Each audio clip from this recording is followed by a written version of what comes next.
แล้วก็วันพฤหัส3 ทุ่มถึง4 ทุ่มทุกวันพฤหัสก็จะได้พบปะกัน1 ชั่วโมงก็ติดตามรับฟังได้พี่น้องท่านผู้ฟังวันนี้เป็นวันเสาร์ที่3 กันยายนพุทธศักราช2565ขึ้น8 ค่ำเดือน12เหนือเป็นวันพระทาง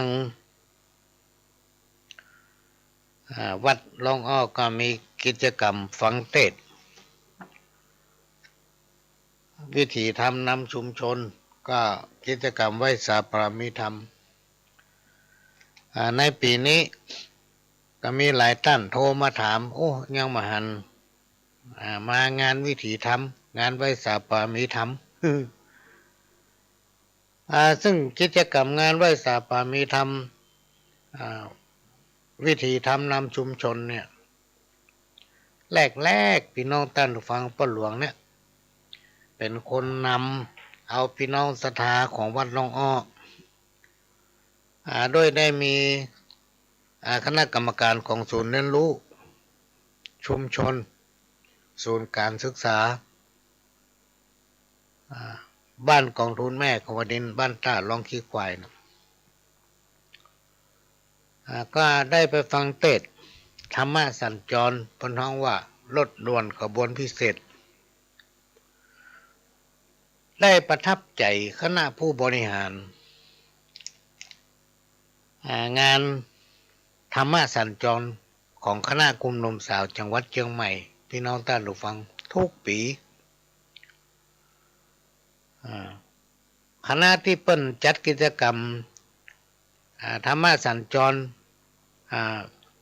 เปิ้นฮ้องว่ารถด่วนขบวนพิเศษโดย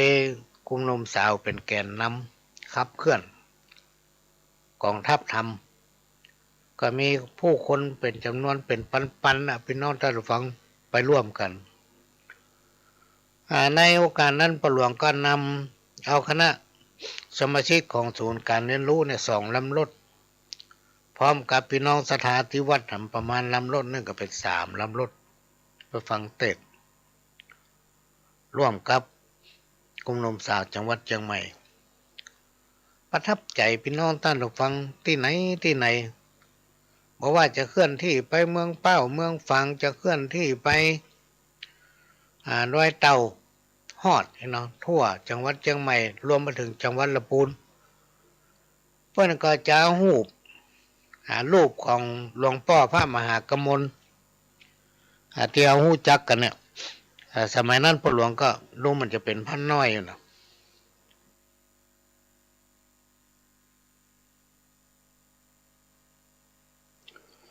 เปิ้นจะเอารูปของพระมหากมลซึ่งเป็นองค์อุปถัมภ์เป็นองค์ที่มีความคิดริเริ่มก่อตั้งขบวนรถด่วนธรรมะสัญจรโดยนำเอาธรรมะไปเผยแพร่ตามที่ต่างๆบอกว่าจะเป็นจังหวัดเชียงใหม่แม่ฮ่องสอนลำพูน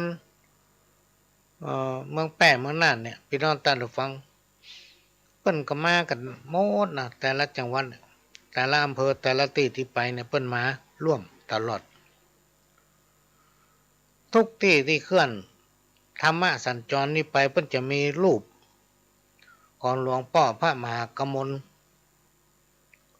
ที่เฮาจังเนี่ยที่จริงเปิ้นมีพัดยศรู้มันเป็นอย่างเนี้ยพระศรีธรรมนิเทศก็ถ้าจำบ่ผิด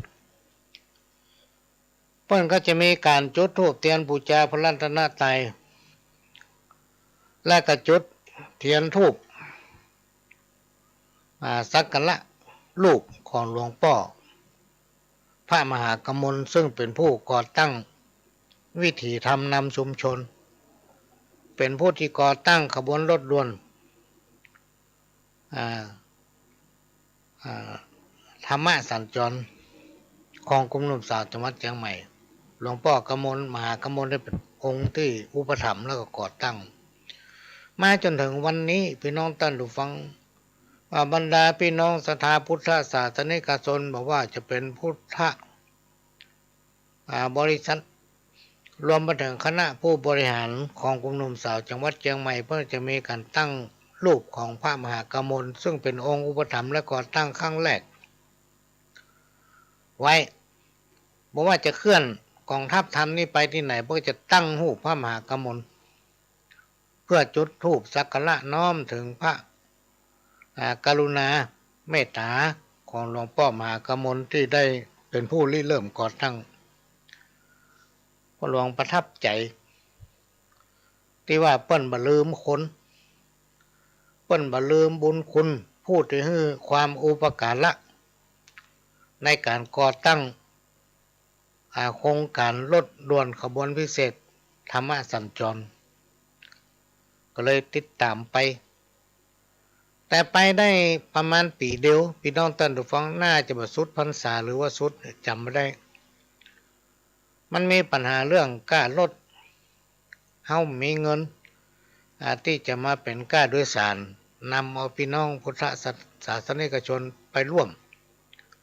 ในการฟังเทศน์ธรรมสัญจรขบวนรถพิเศษนั้นก็เลยไม่ได้ไปในช่วงนั้นก็มานั่งกู้กับหลวงพ่อพระครูโสพลบุญญาภรณ์หรือว่าตู้ลุงทองอดีตเจ้าวาดวัดโสพนารามอดีตเจ้าคณะอำเภอแม่ริมเชียงใหม่ซึ่งเป็นครูบาอาจารย์ว่าผมมีปัญหาเงี้ยจะอย่างใดดีทีแรกก็มีคนอุปถัมภ์จัดดีแต่ต่อมามันถูกงดไปทำเฮาต้องเป็นหนี้เป็นสินการลดการล่างอย่างหลวงพ่อเพิ่นก็ว่าถ้าอย่างอันนี่มันช่วยมันได้เพราะมันต้องไปหลายพื้นที่แล้วก็คนเฮาก็มีนักมันมีค่าใช้จ่ายสูงเฮานี่ก็เต็มที่ละต้านก็เลยแนะนำว่าเฮาบดีว่าเฮาจัดในตำบลเฮาเวียนกันอยู่ในตำบลเฮามีกี่วัดมี5 วัดก็จัด5 วัดรวมถึงในเขตรับผิดชอบที่มันแบ่งเกิงกันก็คือวัดสันทรายต้นกอกนี่เกิงหนึ่งเป็นของฟ้าห้ามเกิงหนึ่งเป็นของเฮาแต่ว่าพี่น้องราษฎรหมู่ที่8นั้นเป็นของเฮาหมดสถานของวัดสันทรายต้นกอกก็เลยเป็น6 วัดเป็น7 สถานที่นะพี่น้องท่านผู้ฟังกับลานธรรมพระพุทธรูปปางประธานพรหลวงพ่อพระครูโสพลบุญญาภรณ์หรือว่าตู้ลุงทองอดีตเจ้าอาวาสวัดโสพนารามอดีตเจ้าคณะอำเภอแม่ริมเชียงใหม่ซึ่งตอนนั้นท่านก็อยู่ดีสบายอยู่เริ่มจากตำบลสันผีเสื้อเป็นสังฆทานเป็นอย่างมาเอาที่เฮานี่เนาะมีอยู่เจ้าวันหนึ่งท่านก็มาที่สวนสุขภาพมาที่ลานธรรมพระพุทธรูปปางประธานพรตอนนั้นนายกลักษณ์บุญชละคนปัจจุบันนี่ที่เป็นนายกปัจจุบันเนี่ยเป็นกำนันหลวงพ่อก็หันพ่อกำนันลักษณ์เนี่ยเดินอยู่ทางป่ายสวนบนทางตอนนั้นกำลังสร้างลานธรรมท่านก็ว่าพ่อกำนันมานี่ก่อนก็เลยเรื่องนี้คือกำนันฟังกำนันลักษณ์ก็ว่าก็แล้วกันอันผมจะบริจาคปัจจัยเป็นก้าปูจากันเทศครั้งละปันเนี่ยโดยพ่อหลวงสว่างเนี่ยเป็นคนไปไล่จัดสถานที่แล้วก็ไปประสานพระสงฆ์เถระครูบาอาจารย์ในตำบลสันผีเสื้อในภาคนั้นช่วงนั้นพี่น้องท่านผู้ฟังเจ้าคณะตำบลสันผีเสื้อซึ่งอยู่วัดประควายเหนือหลวงพ่อพระครูวิจิตรธีรธรรมท่านก็เป็นเจ้าคณะตำบลเจ้าวัดประควายเหนือก็ได้ไปปรึกษาหรือกับท่านว่าตั้งวัดบ่ต้องในแง่หยังขอตั้งคณะสงฆ์นะประชาสัมพันธ์ไปเถอะสถานที่ตั้งพ่อหลวงสว่างพร้อมกับสถานายกไตรการเนี่ยจะมาดำเนินการจัดยอดปัจจัยกันตั้ง นายกลักบุญชละกำนันลักบุญชละเนี่ยออกครั้งละ1,000ในตอนนั้นประหลวงสว่างก็ไปจัดสถานที่พอถึงวันพระเขาจะเว้นวันพระใหญ่เอาแต่เฉพาะวันพระขึ้น8 ค่ำออกแรม8 ค่ำได้จัดอย่างนี้มาเป็นระยะเวลาจัดเมินพี่น้องท่านผู้ฟังจนว่าทางเทศบาลเปิ้นมีงบประมาณสนับสนุนมาจนถึงวันนี้เปิ้นก็ทำเหมือนเฮาเนี่ยโครงการวิถีทำนำชุมชนเป็นกิจกรรมที่ห้องว่าไว้สาในป่าละมีธรรมต่อมามันก็เพี้ยนไปหน่อยคือบาละมีธรรมเห็นเนาะ เพี้ยนจากกรรมเดิมไป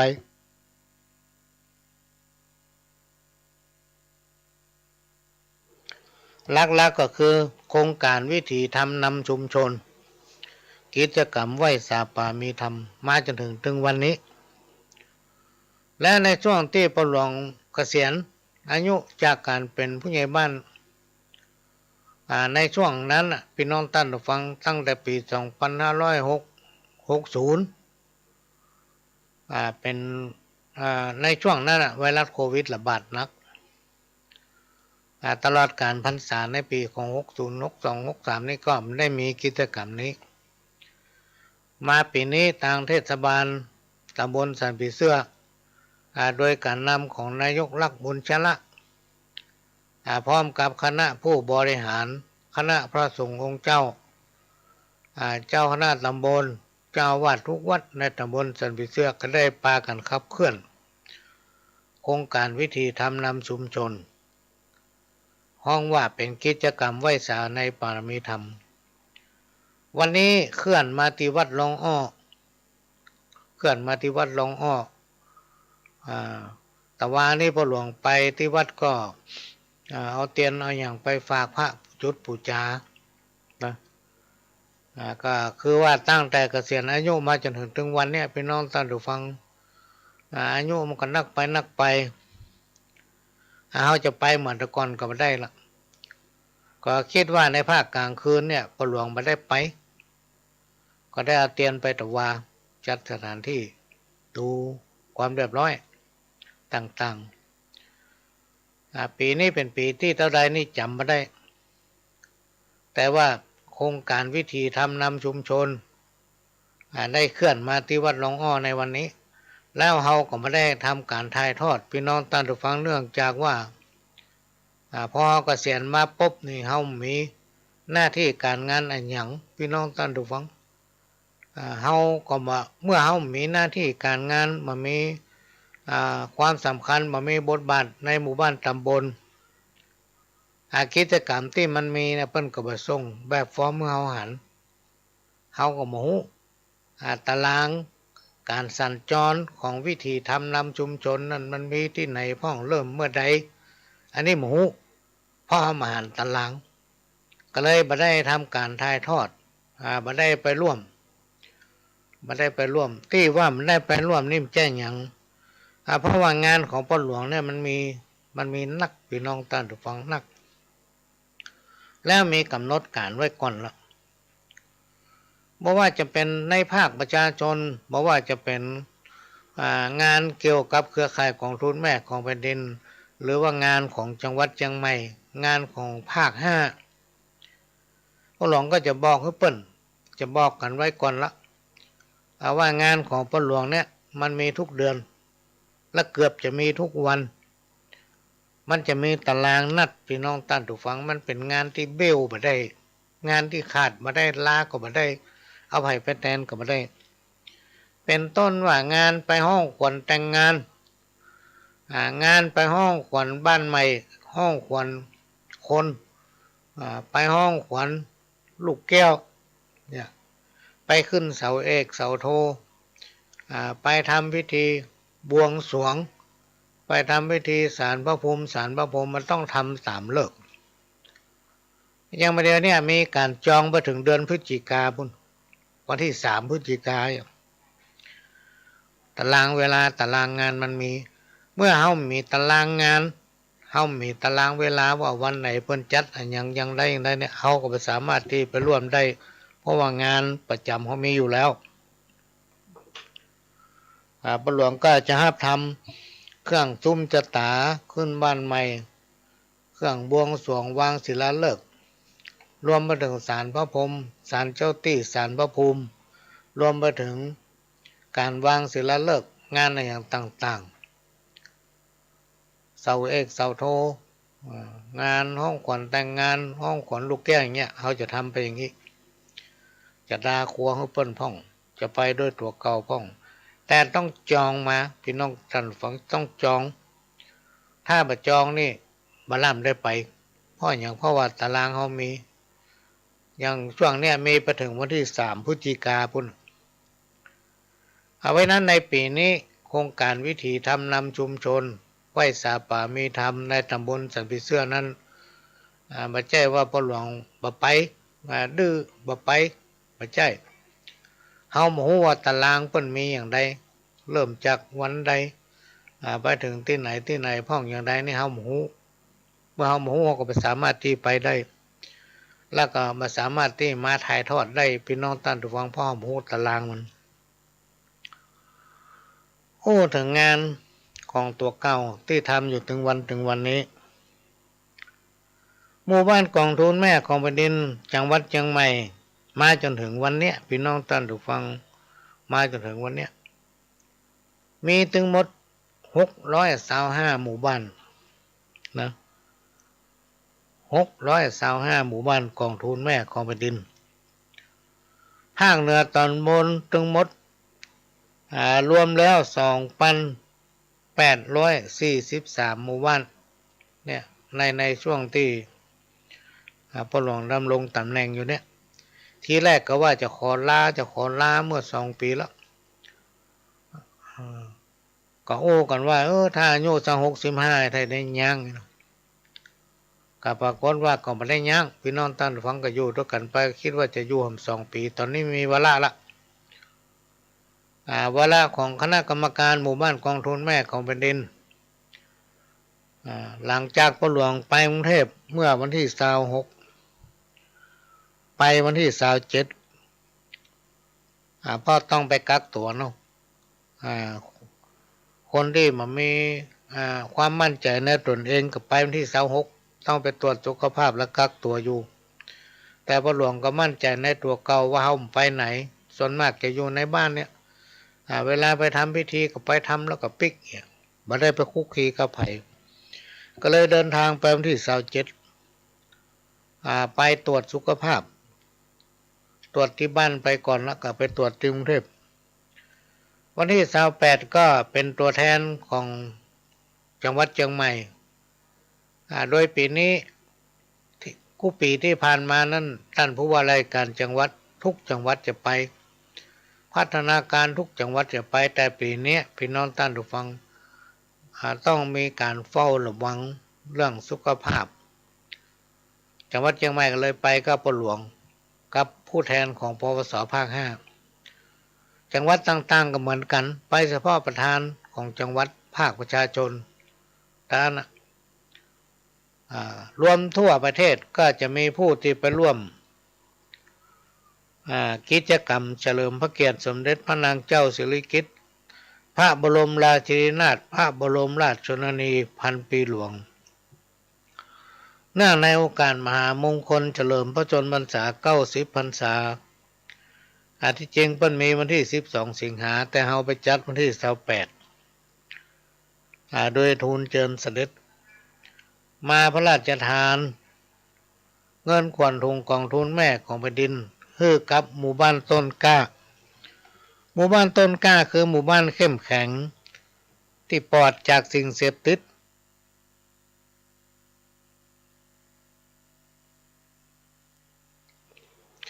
ที่ทางอำเภอพิจารณาแล้วหันว่าเป็นหมู่บ้านที่เข้มแข็งสมควรได้รับพระราชทานเงินขวัญถุงเป็นหมู่บ้านต้นกล้าของทุนแม่ของแผ่นดินและเป็นหมู่บ้านของทุนแม่ของแผ่นดินก็มีปลัด กระทรวงมหาดไทยเปิ้นห้องว่าสำนักงานของกระทรวงมหาดไทยพี่น้องท่านฟังรับ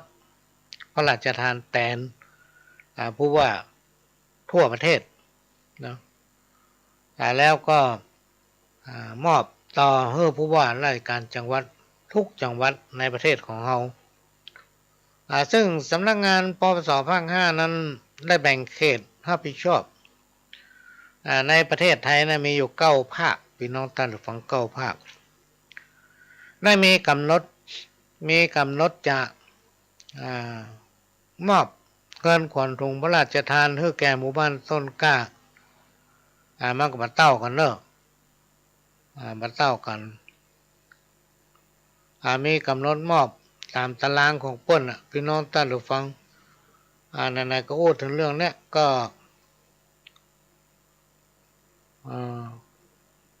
ก็จะมาแจ้งให้รู้ว่ามีหมู่บ้านในพ้องที่จะทำพิธีมอบเงินขวัญถุงกองทุนแม่ของแผ่นดินให้กับหมู่บ้านต้นกล้าก็มีกำหนดดังนี้จังหวัดพะเยาเปิ้นจะทำกิจกรรมวันที่1 กันยายน 2565ซึ่งทำผ่านมาละลูกกรุงเทพมาเพื่อเตรียมตัวแล้วก็ทำเลยจังหวัดเชียงรายก็จะมีกิจกรรมพิธีมอบเงินขวัญถุงกองทุนแม่ของแผ่นดินให้หมู่บ้านต้นกล้ากองทุนแม่ของแผ่นดินในวันที่14 กันยายน 2565จังหวัดเชียงใหม่เขาได้ประชุมกันวันที่30พี่น้องท่านฟังก็โดยมีกำหนดอาจจะจัดพิธีคือวันมหกรรมกองทุนแม่ของแผ่นดินในวันที่16 กันยายน 2565จังหวัดแพร่วันที่19 กันยายนจังหวัดลำพูนก็วันที่19 กันยายนจังหวัดน่านก็วันที่19 กันยายนอันนี้ต้องแบ่งงานแล้วก็ล่นกัน จังหวัดแม่ฮ่องสอนวันที่22 กันยายนพี่น้องท่านผู้ฟังอันนี้เป็นวันที่จังหวัดต่างๆจะจัดมหกรรมงานของทุนแม่ของแผ่นดินพ่อหลวงก็ไปวันที่27 28กลับมาวันที่29วันที่30ก็ประชุมนะประชุมก็ได้รับการอนุเคราะห์สละเวลาจากสำนักงานพัฒนาชุมชนจังหวัดเชียงใหม่เจ้าหน้าที่พนักงานหัวหน้ายุทธศาสตร์ที่รับผิดชอบงานกองทุนแม่ของแผ่นดินและก็ได้รับการอนุเคราะห์เมตตาจากสำนักงานพัฒนาชุมชนของทุกอำเภอพี่น้องท่านผู้ฟังและก็ได้รับการอนุเคราะห์เมตตาจากประธานเครือข่ายกองทุนแม่ของแผ่นดินทุกอำเภอได้กรุณาสละเวลามาร่วมประชุมโดยใช้สถานที่หอประชุมของบ้านลองอ้อหน้าวัดลองอ้อได้รับการอนุเคราะห์เมตตาจากพ่อหลวงบ้านลองอ้อหมู่ที่4พ่อหลวงนิพนธ์อำใสและก็ได้รับการอนุเคราะห์เมตตาจากพระอธิการชาญชัยกันตวิโลเจ้าวัดวัดลองอ้อพร้อมกับพี่น้องศรัทธาของวัดลองอ้อเพื่อการอนุเคราะห์เมตตาทำโรงทานทำอาหารเป็นขนมเจนน้ำงิ้วแล้วก็เป็นอาหารว่างอาหารเบรกต้อนรับคณะสำนักงานพัฒนาชุมชนของทุกอำเภอในจังหวัดเชียงใหม่ได้มาร่วมกันวันนั้นต้องขออนุโมทนาขอบคุณเป็นอย่างสูงและในวันที่31ประชุมวันที่วันที่31พ่อหลวงก็ไปทำพิธีทำบุญบ้านตัวยังบ้านตัวยังเขียนไว้ละว่าบ้านไผ่ลืมไปเหรอ เขียนไว้แล้วครับเพราะว่าไหนมาหัวลืมเนี่ยอันนั้นเป็นวันที่31แล้วก็วันที่1ที่ผ่านมาเนี่ยพี่น้องท่านผู้ฟังก็ได้มีโอกาสไปก็อย่างที่อู้ไปตอนต้นรายการนะว่าคนเฮาเนี่ยถ้ารู้จักคุณคนเนาะค คนที่เคยให้การอนุเคราะห์ช่วยเหลือเฮาเคยสั่งเคยสอนเหมือนอ้ายเหมือนพ่อคนหนึ่งเนี่ยซึ่งเขาก็บ่ลืมเปิ้นเวลาเปิ้นมีอย่างเปิ้นก็เอิ้นหาเวลาเขามีอย่างเขาก็ปรึกษาหรือเปิ้นเนาะวันที่1 กันยาก็เลยได้ไปทำพิธีเปิดร้านเปิดร้านหมูจุ่ม หมูจุ่มนะที่ตรงกันข้ามเยื้องหน้าสถานีรถไฟซึ่งเป็นลูกบ่าวของท่านนายอดิศรกำเนิดศิริอดีตรองผู้ว่าราชการจังหวัดเชียงใหม่อดีตวุฒิสมาชิกสวในที่ผ่านมาในช่วงนั้นก็ได้ไปทำพิธีเปิดร้านหมูจุ่มเฮ้อเปิ้นที่ตรงกันข้ามเยื้องพี่น้องท่านผู้ฟังกับสถานีรถไฟเฮาอยู่คนละด้านตรงกันข้ามนะเยื้องไปน้อยเดียวติดถนนเปิ้นจะเปิด5 โมงถึงเที่ยงคืนนี่ก็จำบ่ได้ถ้าใครผ่านไปผ่านมาก็แวะพอเด้อเพราะมีที่เดียวนะนายที่สอนกำเนิดศิรินี่ก็เป็นเหมือนป้อเหมือนอ้ายมีอย่างก็เอิ้นหากันวันที่1ไปหั่นต่อมาวันที่2มาจนถึงวันนี้วันที่3ก็บ่ได้ย่างนะพี่น้องท่านผู้ฟังกันยะการอยู่บ้านเนี่ย บ่ได้ย่างเวลาว่างบ่มีอยู่ส่วนมากจะอยู่ในบ้านเนี่ยถ้าว่าอยู่บ้านก็อยู่ในห้องก็อยู่ในห้องก็อยู่หน้าบ้านทำนั่นทำนี้มาอู้ถึงกิจกรรมงานเฉลิมพระเกียรติสมเด็จพระนางเจ้าสิริกิติ์พระบรมราชินีนาถพระบรมราชชนนีพันปีหลวงซึ่งจังหวัดเชียงใหม่จะจัดที่อาคารเฉลิมพระเกียรติของอบจ.นะขององค์การบริหารส่วนจังหวัดที่หลังศาลากลางหลังศูนย์ราชการที่เป็นจัดงานดูหนาวพี่น้องท่านผู้ฟังก็จะจัดขึ้นในวันที่16 กันยายนในวันนั้นจะมีพิธีมอบเงินให้หมู่บ้านต้นกล้ากองทุนแม่คมดินพร้อมกับพระบรมรูปของพระบรมราชชนนีพระพันปีหลวงนอกจากจะได้รับมอบเงินพระราชทานของกองทุนแม่คมดินแล้วก็จะได้รับมอบพระบรมรูปและก็จะมีการมอบประกาศเกียรติคุณให้กับหมู่บ้านที่ทำการประกวดพี่น้องท่านผู้ฟังพร้อมกับเงินจำนวนหนึ่งซึ่งเครือข่ายจะได้มอบเงินจำนวนหนึ่งให้กับหมู่บ้านที่ได้รับรางวัลที่ได้รับการประกวดที่ผ่านมาจำนวนหนึ่งตามขั้นกระดุมมัน5,000 4,000 3,000 2,000เนี่ยพี่น้องท่านผู้ฟังและในวันนั้นก็จะมีการบริจาคโลหิตตามโครงการบริจาคโลหิต90 พรรษา90 ล้านซีซีเพื่อถวายราชดุดีสมเด็จพระบรมราชชนนีพันปีหลวงที่จังหวัดเชียงใหม่เพิ่นจัดขึ้นและทางสำนักงานปปสภาค5ก็เป็นเจ้าของโครงการนี้เป็นเจ้าของโครงการนี้ เชียงใหม่ก็จะจัดขึ้นพร้อมกันในวันนั้นและในวันนั้นพี่น้องท่านผู้ฟังก็จะมีการทำต้นพระป่าทำต้นพระป่าจากอำเภอต่างๆ20 กว่าอำเภอเนี่ยต้นหนึ่งเนี่ยก็จะมอบสมทบให้เครือข่ายนะเพื่อนำบริหารเหมือนกับเงินที่เครือข่ายจะมอบให้ทางหมู่บ้านที่ประกวดเนี่ย ก็จะมาใช้จ่ายเกี่ยวกับกิจกรรมของเครือข่ายบอกว่าจะเป็นการประชุมการออกเยี่ยมการให้รางวัลหมู่บ้านต่างๆที่ประทำความดีนะที่ประทำความดี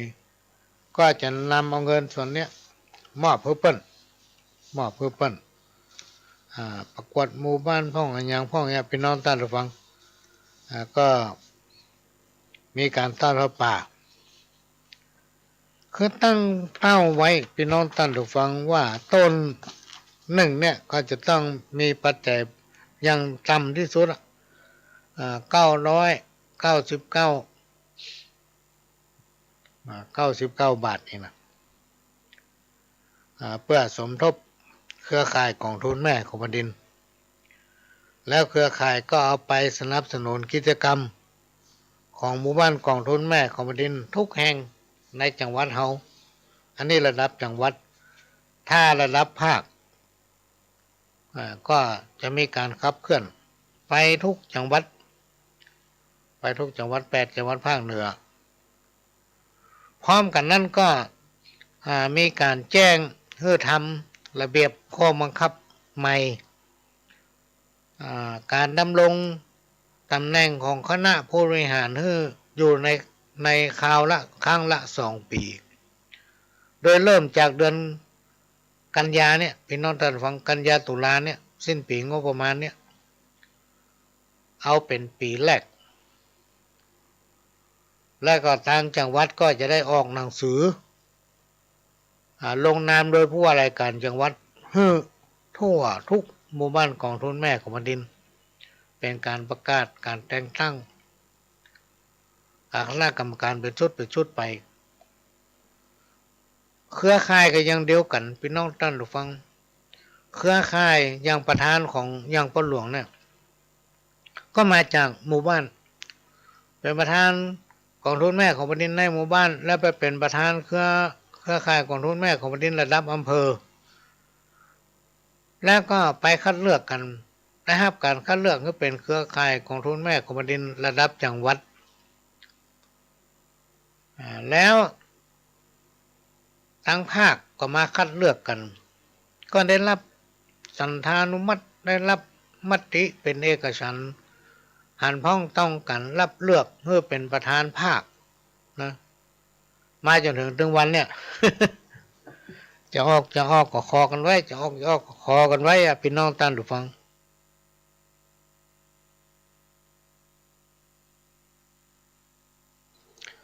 มาก็เลยประจ้างเนี่ยใดคนมีนักแต่คนดีก็มีเปละแต่ความเสียสละของคนเฮาเนี่ยมันมีขอบเขตจำกัดอันนี้ก็เลยเอามาฟังใช้เวลาในเรื่องอันเนี้ยไปได้เป็นเกินชั่วโมงป่ายเนาะ พอมาได้มันจะเรื่องอันนั้นนี่สักเตือก็เรื่องกองทุนแม่ก็ปีนี้พี่น้องท่านผู้ฟังที่วัดหลวงอ้อก็ยังมาได้กันถึงเจ้าวาดมากันถึงกรรมการเตือว่าเพิ่นจะมีกฐินวันที่ยังจะได้เนาะก็อดใจรอเอามีอยู่2 ปัจจัยที่ต้องทำอันแรกก็คือต้องการที่ดินเนื่องจากว่าที่ดินของวัดเนี่ยมันแคบบริเวณวัดมันแคบแค่ได้ที่ดินเพิ่มก็ยังไม่ได้เจรจากับไผ่เตือว่าตารางวาเท่าใดจะต้องใช้เงินคิดเป็นว่าเท่าใดก็จะมาแจ้งประชาสัมพันธ์ก็จะมีกฐินแต่ตั้งใจไว้ว่าจะทำหนังสือรวบรวมเป็นหนังสือเล่มใหญ่ไว้เพื่อจะแบ่งปันให้ท่านทั้งหลายที่มาร่วมกิจกรรมในงานทอดกฐินประจำปีของวัดหลวงอ้อในปีนี้เตรียมไว้ละแล้วก็ผู้ที่มีความหวังมามีการประกวดข้าวว่าจะมีวิทยุเปิ้นก็ซื้อวิทยุไว้แล้วผมรู้ว่ามีที่ไหนปรากฏว่าเปิ้นไปอยู่ต่างประเทศและได้ตายไปเมื่อแล้วเนอะไปนอนท่านผู้ฟังด้วยโควิดเนี่ยก็เลยจบกันเริ่มได้ละรู้ว่าจะไปเอาที่ไหนมา เขาก็มาเริ่มเขาคนเดียวเหมือนเขาเคยแย่ผ่านมานั่นนะถ้าไผ่ทำหนังสือข้าวห้ามันยังส่งมาก็มาพิจารณาว่ามีสาระสำคัญขนาดไหนถ้าเนื้อหาใจความมันได้มันได้ตามกำหนดเปิ้นอย่าง1 กระดาษ A4 มันมีใจความดีบ่ต้องได้แต่งเติมอะไรอย่างนี้นะอันนี้ก็จะมีสินน้ำใจรางวัลแล้วก็จะมาแจ้งให้ทราบของกำหนึ่งก็จะพยายามพี่น้องท่านผู้ฟังหาเวลาเมื่อคืนมาปะพี่น้องท่านผู้ฟังเนื่องจากว่าพักเนี้ยพี่น้องท่านผู้ฟังมันไม่ค่อยมีเวลาการงานอย่างว่ามันนักแต่นักว่านะบางทีเรามีเวลาว่าจะมาพบปะพี่น้องท่านผู้ฟังแล้วอย่างวันพฤหัสที่ผ่านนั้นกินยาสำลับไข้ลับว่ะพี่น้องท่านผู้ฟังก็คิดว่าถ้าภารกิจอย่างต่างๆมันลดออกไปพ่องก็จะมาอยู่กับพี่กับน้องท่านผู้ฟังเนี่ยตลอดนะตลอดว่าเวลาไหนก็แล้วแต่ถ้าสถานีเพิ่นว่างก็จะมาพบปะพี่น้องท่านฟังอยู่เป็นประจำเอาจนวันที่เขาทำมาได้10 ปีอาบน้ำบะหนาว20 ปีเอี่ยวสาวบะก่าย30 ปีบรรณายสงสาร40 ปีหญ้าการเหมือนฟ้าผ่า50 ปีสาวน้อยด่าบ่เจ็บใจ60 ปีไอเหมือนฟานโคก70 ปีบ่หกเต็มตัว80 ปีไข้หัวเหมือนให้90 ปีห้องก็ไข้อยู่ห้องก็ไข้ตาย ถ้า100 ปลายนี่มอกได้หัวเนาะอันนี้ขนาด90 ปีนะกูยังไข้ตาย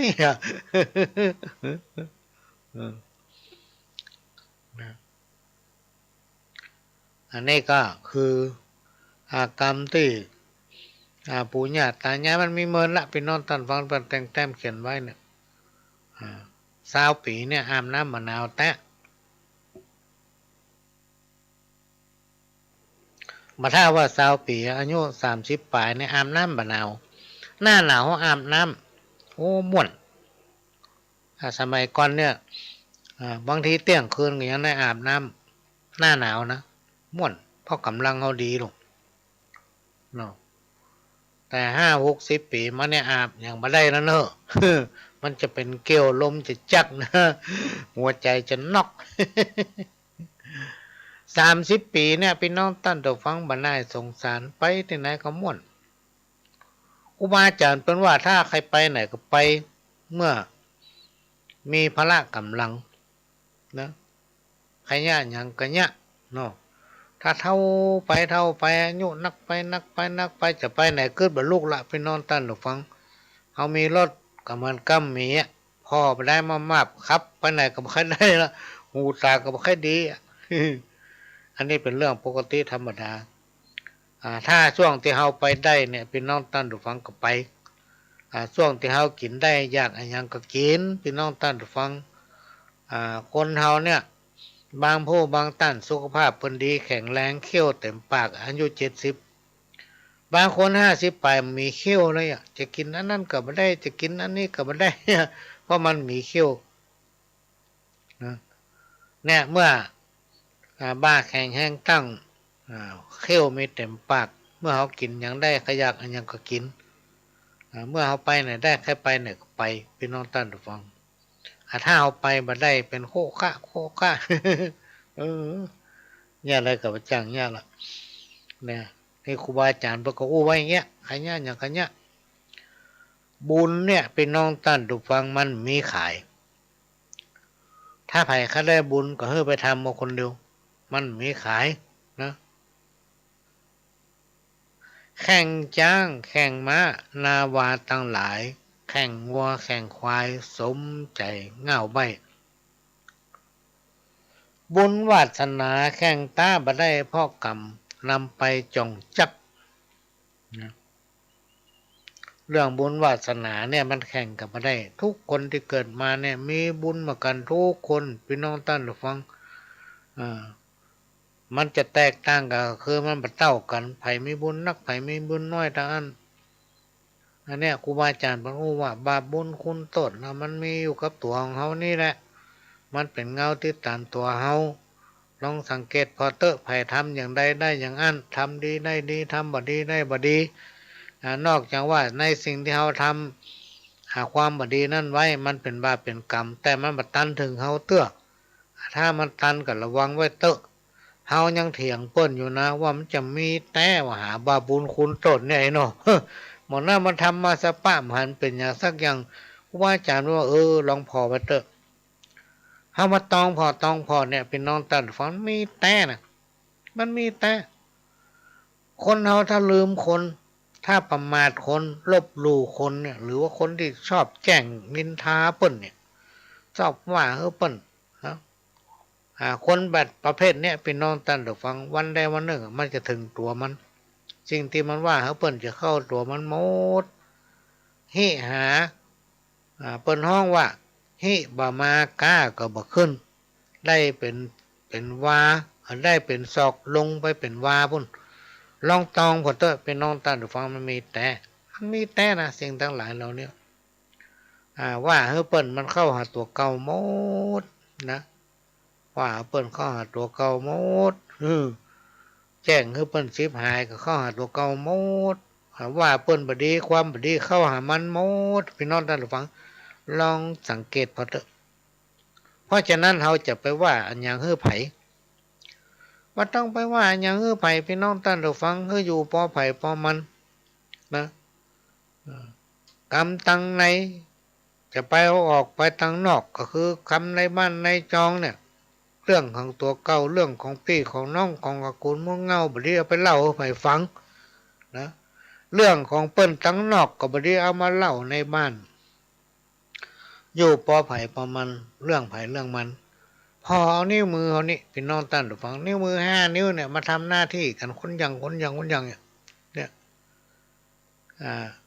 เอาเนี่ยมาเป็นหลักนะเนี่ยมาเป็นหลักมาเป็นคติเตือนใจ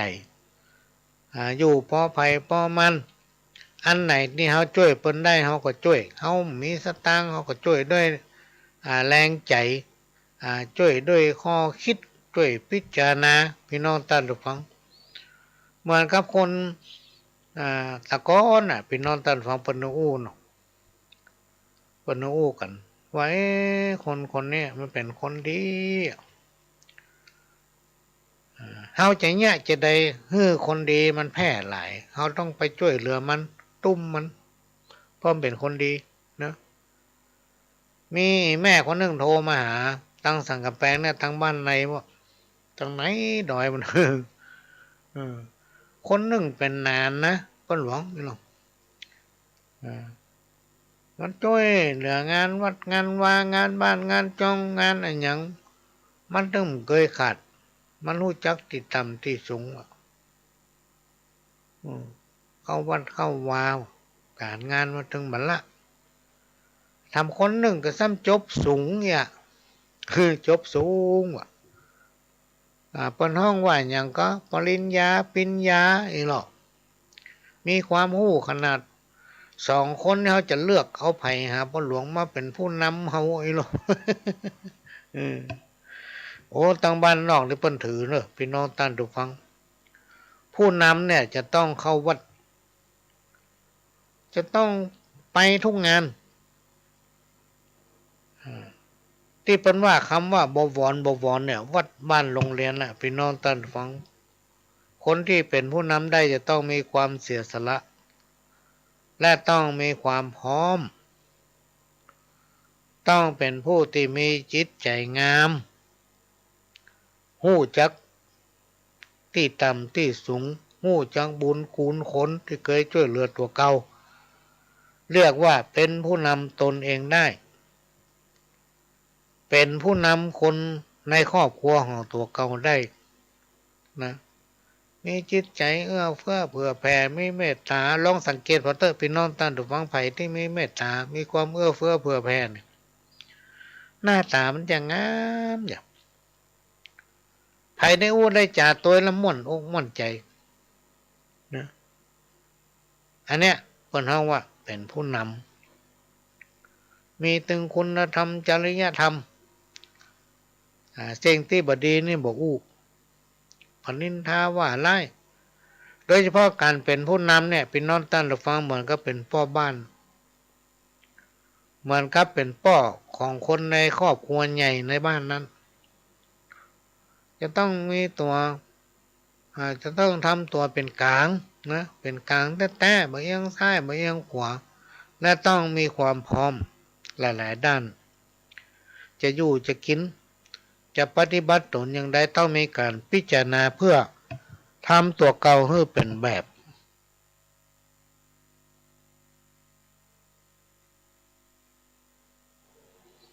อันนี้ถึงจะได้ชื่อว่าเป็นผู้น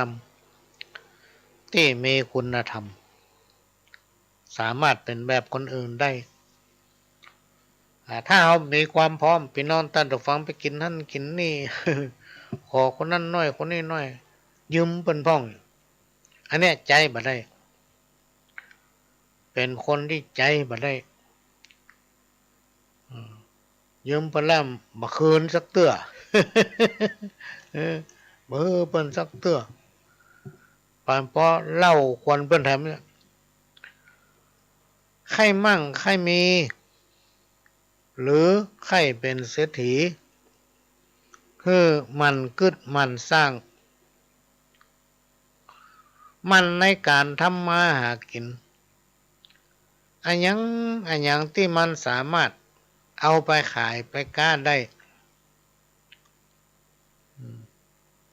ก็ทำพี่น้องท่านทุกคนทำนะ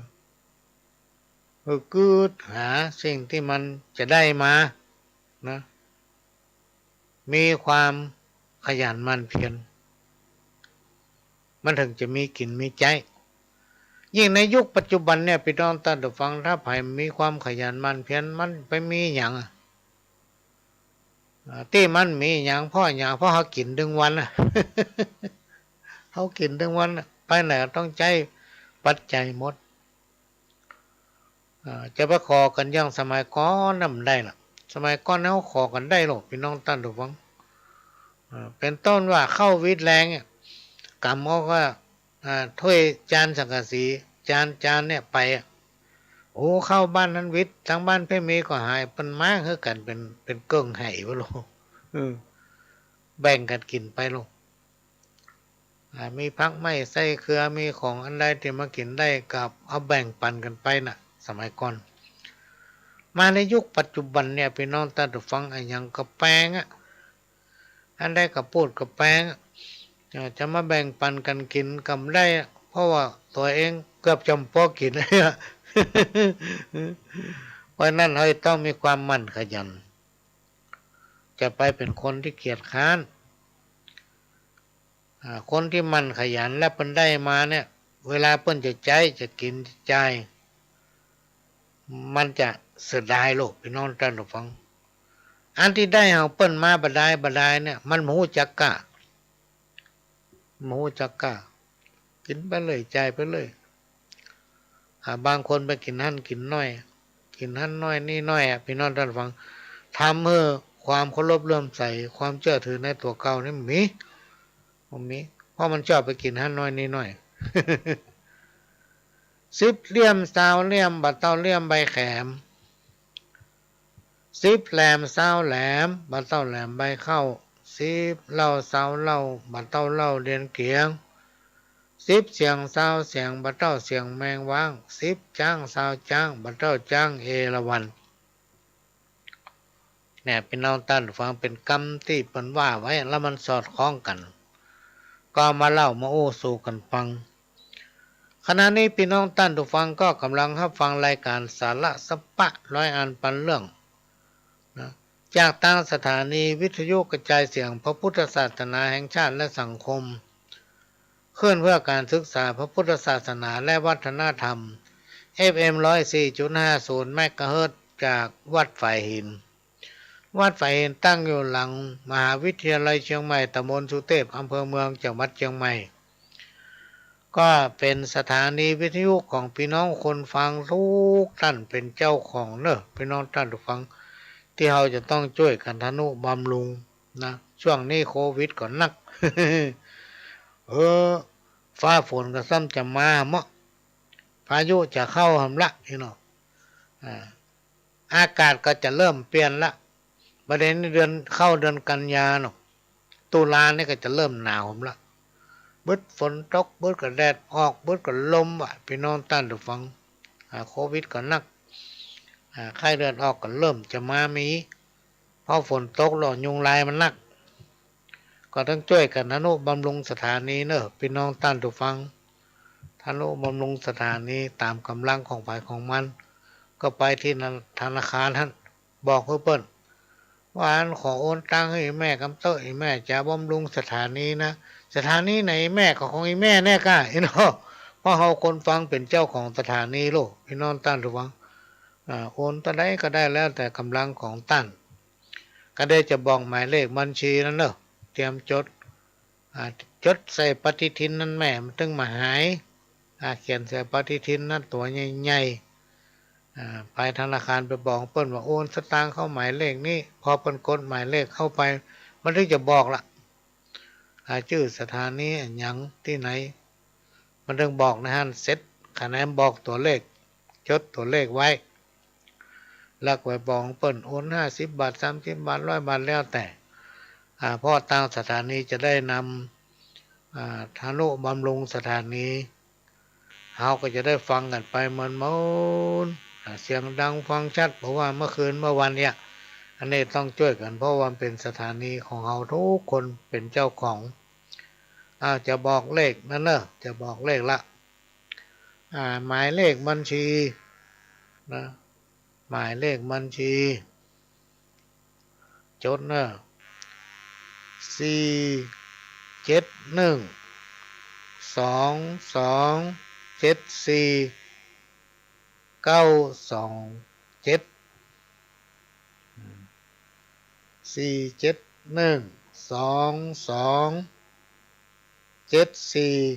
927ธนาคารกสิกรไทยพี่น้องท่านฟังเท้าบอกเปิ้นอย่างเงี้ย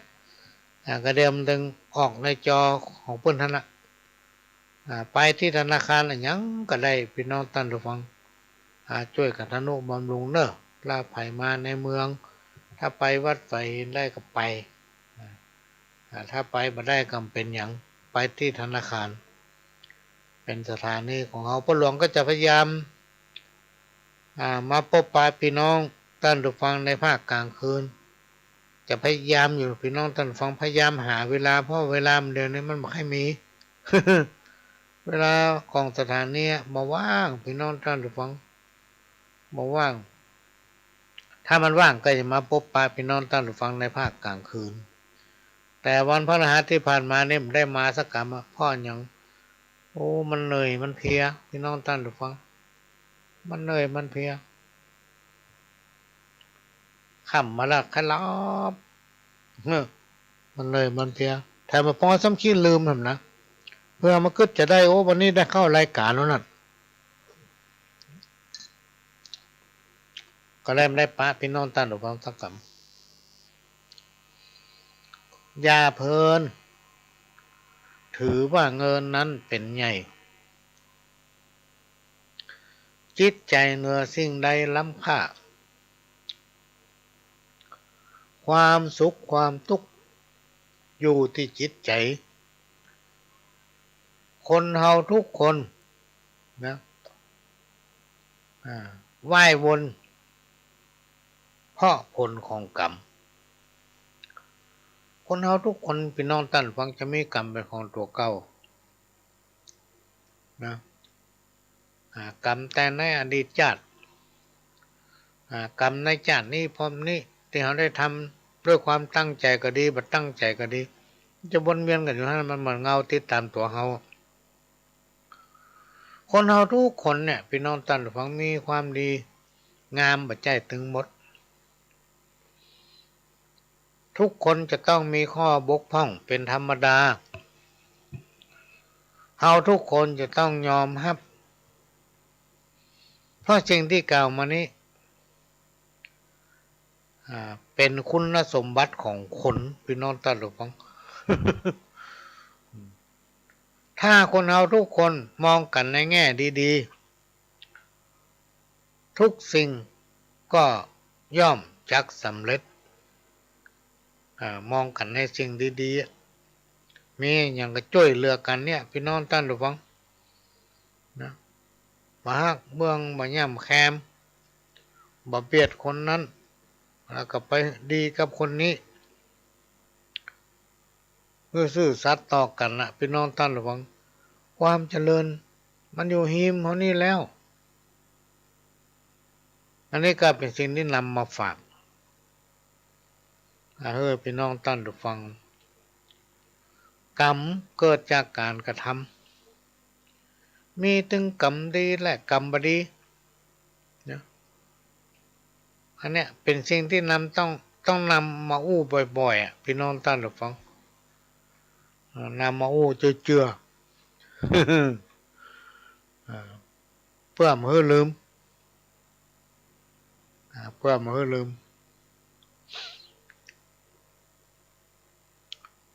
เอามาฝากไว้พี่น้องท่านผู้ฟังตะกี้อู้ถึงการทนุบำรุงสถานีนะและก็ต้องขอกราบขอบพระคุณสถานีวิทยุล้านนาเชียงใหม่สถานีคลื่นพัฒนาคุณภาพชีวิต FM 92.25 วัดหลวงพระแดงมหาวิหารสถานีวิทยุ FM 98.75 คลื่นธรรมะของชุมชนวัดห้วยตองซักตำบลกวางเปาอำเภอจอมทองจังหวัดเชียงใหม่สถานีวิทยุมนต์เสียงธรรม 106.25 วัดบุพารามอำเภอแม่แจ่มจังหวัดเชียงใหม่ที่ได้ให้การอนุเคราะห์เมตตานำมาเสียงรายการนี้เผยแผ่สู่พี่น้องท่านผู้ฟังถึงบ้านถึงจองนะก็ต้องขอกราบขอบพระคุณท่านผู้อำนวยการสถานีที่กล่าวมาแล้วก็เป็นประจำทุกวันเสาร์พี่น้องท่านผู้ฟังตั้งแต่ 4 โมงถึง 6 โมงแมลงก็อย่ามาพบปะกับพี่น้องท่านผู้ฟังตั้งสถานีวิทยุแห่งนี้เราจะมาปะกันแล้วก็เป็นประจำทุกวันอาทิตย์นั้นมี2 รอบบ่ายโมงไปถึงบ่าย 3และทำรอบนึงก็5 โมงถึง 6 โมงแมลงเนาะ6 โมงแมลงก็พบปะกันเป็นประจำทุกวันอาทิตย์และก็วันพฤหัส3 ทุ่มถึง 4 ทุ่มก็มาพบปะกันตั้งสถานีวิทยุแห่งนี้3 ทุ่มถึง 4 ทุ่มก็จะพยายามอยู่พี่น้องท่านผู้ฟังตอนนี้สุขภาพก็เริ่มดีมาพ้องแล้วจะพยายามหาเวลาในภาคกลางคืนมาพบปะพี่น้องท่านผู้ฟังตามคำขออย่าเพลินถือว่าเงินนั้นเป็นใหญ่บางอย่างมันมีความจำเป็นที่ต้องมีสตางค์ต้องใช้สตางค์แต่หลายๆอย่างพี่น้องท่านผู้ฟังบ่มีสตางค์มาใช้สตางค์ก็ได้นะถ้าเรามีความจริงใจต่อกันความจริงใจเนี่ยมันหาซื้อบ่ได้หรอกพี่น้องท่านผู้ฟังซื้อบ่ได้เพราะมันเป็นสิ่งที่ล้ำค่ามากับครูบาอาจารย์เพิ่งกล่าวว่าแก้วสารพัดนึกเนี่ยมันไม่ได้ไปอยู่ที่ไหนหรอกพี่น้องท่านฟังมันอยู่ในตัวของคนเท่านี้พี่น้องท่านฟังแก้วสารพัดนึกเนี่ยมันอยู่ในตัวเขานี่แหละนะความสุขความทุกข์อยู่ในใจของทุกคนนะพี่น้องท่านฟังอยู่ในตัวของท่านนั่นแหละ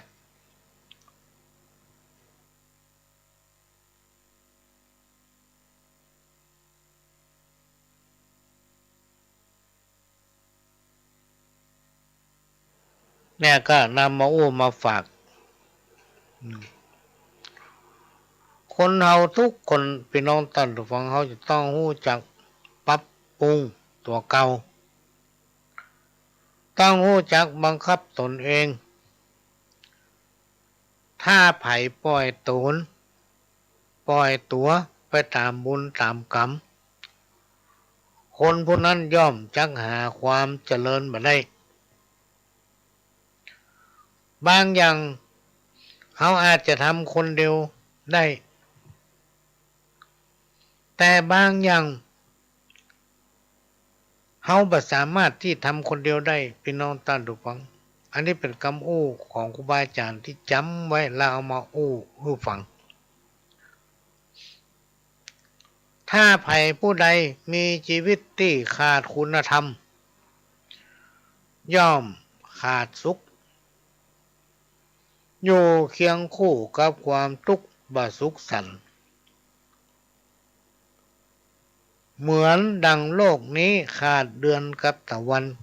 ย่อมมีแต่ความมืดมิดไร้ทิศทางกรรมเกิดจากการกระทำมีทั้งกรรมดีและกรรมบดีคำว่าจิตวิญญาณคือสิ่งที่สิงอยู่ในร่างของคนเฮาในขณะที่ยังมีชีวิตอยู่ถ้าหากว่าเมื่อใดวันใดที่คนคนนั้นเสียชีวิตไปจิตวิญญาณก็จะออกจากร่างจิตวิญญาณออกจากร่างแล้วไปไหนมีหลายคนสงสัยถามพ่อหลวงคนเฮาแล้วคนเฮาเนี่ยเวลาตายแล้วไปไหนหายโลกก็อันในแม่พ่อหลวงกลมเกยตายเนาะจับสำเตือเขาก็ตอบไปว่าตายแล้วก็ไปวัดนะกะแม่แล้วลูกวัดแล้วก็ไปเหี่ยวไก่เนาะถ้าบ้านกีดเอาไปไว้วัดที่จริงเอาไปไว้วัดเนี่ยพี่น้องท่านผู้ฟังมันมีอันทุกอย่างถ้วยไหตะไลปากจ้อนพระสงฆ์องค์เจ้าเถระครูบาอาจารย์ทำทุกโภคมีในวัดทั้งหมดไม่ต้องได้โลดถ้าเอาไว้บ้านหนึ่งเขาต้องได้รับพระเถระครูบาอาจารย์ถึงวันละถ้าเขามีลดความสะดวกเขาต้องได้จ้างเปิ่นเป็นถ้วยเป็นจ้อนต้องได้ไปขนมาโต๊ะตั้งเก้าอี้วัดมันต้องมีอันพร้อมหมดพี่น้องท่านผู้ฟังอย่างที่ทุกวัดเพิ่นจะมีศาลาบำเพ็ญบุญความสะดวกสบายพระสงฆ์องค์เจ้าต้องนะครับเพิ่นถึงเวลาเพิ่นเดินลงมาคนเดียวเพิ่นเนี่ยอันนี้ก็เป็นสิ่งที่นำมาเล่ามาโอ้สู่กันฟังอันนี้พระส่งไลน์มาเนี่ยพวกเรายาแดงตะล่อม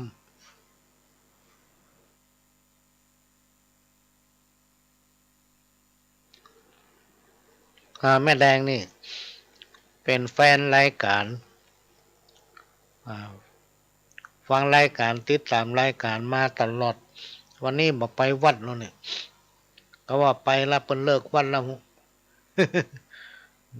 เป็นผู้ที่ให้ความสนใจในธรรมะแล้วเป็นผู้ที่นำเอาธรรมะเนี่ยไปบอกเขาลูกเข้าเราหลานเหมือนกับครูบาอาจารย์เพราะว่าคนเฮาเนี่ยพี่น้องท่านฟังถ้ามีชีวิตที่มีคุณธรรมเนี่ยอยู่ในกระม่วนอกม่วนใจถ้าหากว่าไผ่มีชีวิตที่ขาดคุณธรรมย่อมขาดความสุขอยู่เคียงคู่กับความทุกข์บาสุขสันต์นะเหมือนดังโลกขาดเดือนกับตะวันเนี่ยมีแต่ความมืดมิดไร้ทิศทางถ้าเอามีคุณธรรมจิตใจงามนะความทุกข์มาถึงมาใกล้ถ้าจิตใจไร้คุณธรรมนะคิดกะจะว่าคนนั่นจะว่าคนนี้คิดกะอิจฉาริษยาคิดว่าจะคมเปิ้นหันไผก็แกนตาให้หมดนะคนประเภทนี้มีความทุกข์เต้าตายพี่น้องท่านฟังมีความทุกข์เต้าตาย แม้ว่าจะมีแก้วแหวนเงินคำจะมีรถรางอยู่บ้านอยู่ยังได้กระจ้างเนอะของกินเมี่ยนสปาสะเป็ดอย่างก็ได้กินนี่นะมันได้กินบัลลัมเพราะมันใจมันขุ่นมัวอยู่ตลอดกรรมเนี่ยพี่น้องตั้งแต่ฟังมันเกิดจากการกระทำมีถึงกรรมดีกรรมบดีสิ่งที่กล่าวมาเนี่ยมันมีขายหาซื้อมาได้ถ้าไผ่ใครได้ต้องทำคนเดียวนะต้องทำคนเดียวไผ่คนเดียวมานถึงจะได้ บุญเนี่ยมีขายความดีก็มีขายไผ่ทำไผ่ได้ทำเพื่อกันก็จะได้พี่น้องตั้งฟังระวังเติมจังมีคนมาจุแกง18 มงกุฎมันนักพี่น้องตั้งฟังในยุคปัจจุบันตะวันนี่ตึงบันนี่มันได้ดูข่าวเพราะอย่างเวลามันไม่ค่อยมีแต่ว่านี่พอมีเวลาอยู่น้อยหนึ่งมันไม่ค่อยรับ เปิดดูข่าวพี่น้องตั้งฟังโหเป็นว่ามีแกงหลอกลวงนักแตะนักว่านักแตะนักว่าจุเปิ้นเอาสตางค์มาฝากว่ะมาฟังข่าวนะเอาสตางค์มาฝากบางคนเสี่ยงสตางค์เป็นล้านอันจุแตะจุว่าทำเมื่อปั้นเสียเข้าเสียของเสียแก้วแหวนเงินคำพี่น้องตั้งฟังเสียเงินเสียทองจุเปิ้นมาฟังข่าวเนี่ยพี่น้องตั้งฟังในยุคปัจจุบันเนี่ยกับคนแต่ก่อนกับคนปัจจุบันเนี่ยมันต่างกันนักคนแต่ก่อนนี่นะพี่น้องตั้งฟังเปิ้นจะฟังครูบาอาจารย์เนาะฟังคนเฒ่าคนแก่ถ้าเพิ่นว่าบ่ดีมันถึงใกล้เพิ่นว่าบ่ดีมันถึงเนี้ยแต่คนมาเดียวมันเถียงเพราะมันหู้ให้หมดจะเอานิทานเรื่องหนึ่งมาฟังทำรอบหนึ่งตามคำขอของละอ่อนลืมไปว่านายพรานคนหนึ่งเดินทางเข้าป่าหิมพานต์คณะที่กำลังติวไปอยู่ก็หันผู้ชายคนหนึ่งตกอยู่ในหลุมรักทรัพย์ไม่สามารถที่จะขึ้นมาได้ชายคนนั้นก็ได้ห้องของนายพรานช่วยและสัญญาว่าถ้าหากท่านช่วยข้าขึ้นจากหลุมรักทรัพย์นี้ได้แล้วข้าตึงบ่ลืมบุญบ่ลืมคุณข้าจะโจดจำพระคุณของท่านไปจนวันตายหรอกนายพรานก็ได้ช่วยดึงเอาผู้ชายคนนั้นขึ้นมาเมื่อขึ้นมาได้แล้วผู้ชายคนนั้นก็กับนายพรานว่าข้าเป็นช่างทองของพญาเจ้าเมืองมีบ้านอยู่ที่ข้างประตูเมืองนะทางหน้าประตูเมืองทางข้างวันหน้าถ้าท่านมีความประสงค์จะข้าช่วยยังก็ไปหาข้าเตอะยินดีที่จะช่วยท่านเนี่ยจากนั้นนายพรานก็เดินทางต่อไปในป่าหิมพานต์เดินไปไปป้าเสือตัวหนึ่งตกหลุมติดกับดักที่นายพรานวางไว้เมื่อเสือหันนายพรานเดินมาก็ร้องอ้อนวอนของนายพรานช่วยถ้าท่านช่วยข้าเป็นอิสระได้เนี่ยข้าจะบ่ลืมบุญคุณของท่านไปจนวันตาย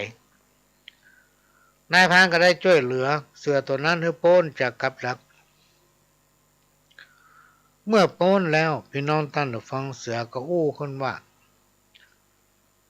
นายพรานผู้มีใจบุญบอกว่าท่านจะอยู่ที่ไหนใกล้หรือไกลเมื่อท่านต้องการความช่วยเหลือจากข้าของห้องหาข้าเตอะข้าจะไปช่วยเหลือท่านหลังจากนั้นนายพรานก็เดินทางต่อไปได้สักพักหนึ่งก็ไปปะงูตัวหนึ่งพี่น้องท่านฟังตกอยู่ในบ่อก็สามารถที่ขึ้นมาได้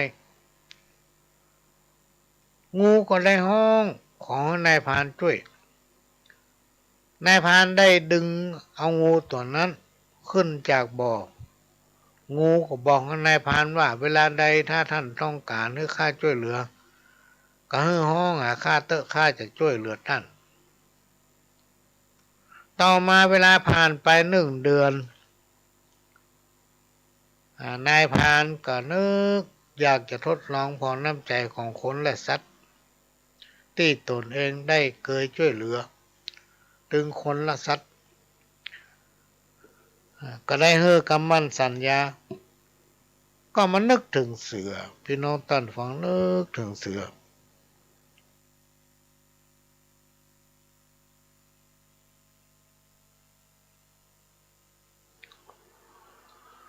พอนึกถึงเสือว่าเคยช่วยเหลือชีวิตเสือไว้นะนึกถึงเสือเสือก็มา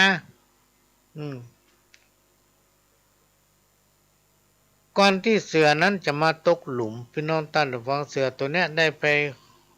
คบไปกัดพระโอรสของพระราชาสิ้นพระชนม์ตายเมื่อเวลาผ่านไปหลายวันก็เลยมานึกถึงเสือจะดูว่าเสือนั้นมันจะรักษาคำมั่นสัญญาก็ว่าคิดได้แล้วก็เดินทางเข้าป่าแล้วก็ห้องหาเสือสักกำเดียวเสือก็มาพี่น้องท่านฟัง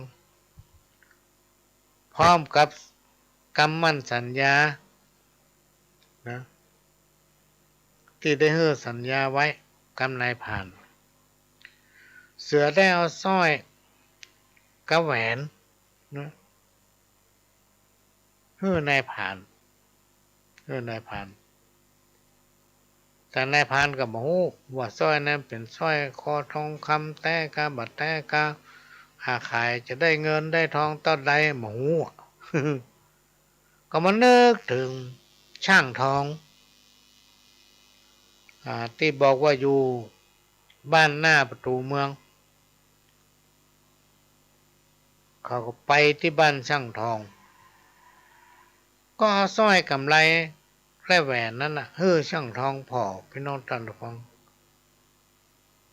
เพื่อจะสอบถามราคาเมื่อช่างทองได้หันสร้อยและแหวนกำไรก็อู้ขึ้นเสียงดังลั่นว่ามึงคือคนฆ่าลูกของพระราชาอู้จบช่างทองก็สั่งให้ทหารจับกุมนายพรานแล้วก็มัดไว้ยังลงตีทองของตนเองส่วนตนเองก็รีบเดินทางเข้าเฝ้าพระราชาแล้วก็บอกพระราชาว่าประเดี๋ยวนี้ข้าเจ้าเนี่ยได้ยับคนที่ฆ่าพระโอรสได้แล้วเนี่ยแหวนสร้อยกำไลเนี่ยเป็นหลักฐานจากนั้นพระราชาก็ได้สั่งให้นำเอาคนที่ฆ่าพระโอรสมามัดไว้ที่ท้องพระโรงเตรียมจะประหารละพร้อมกับพระราชทานเงินรางวัล1,000 ตำลึงให้กับช่างทองนะ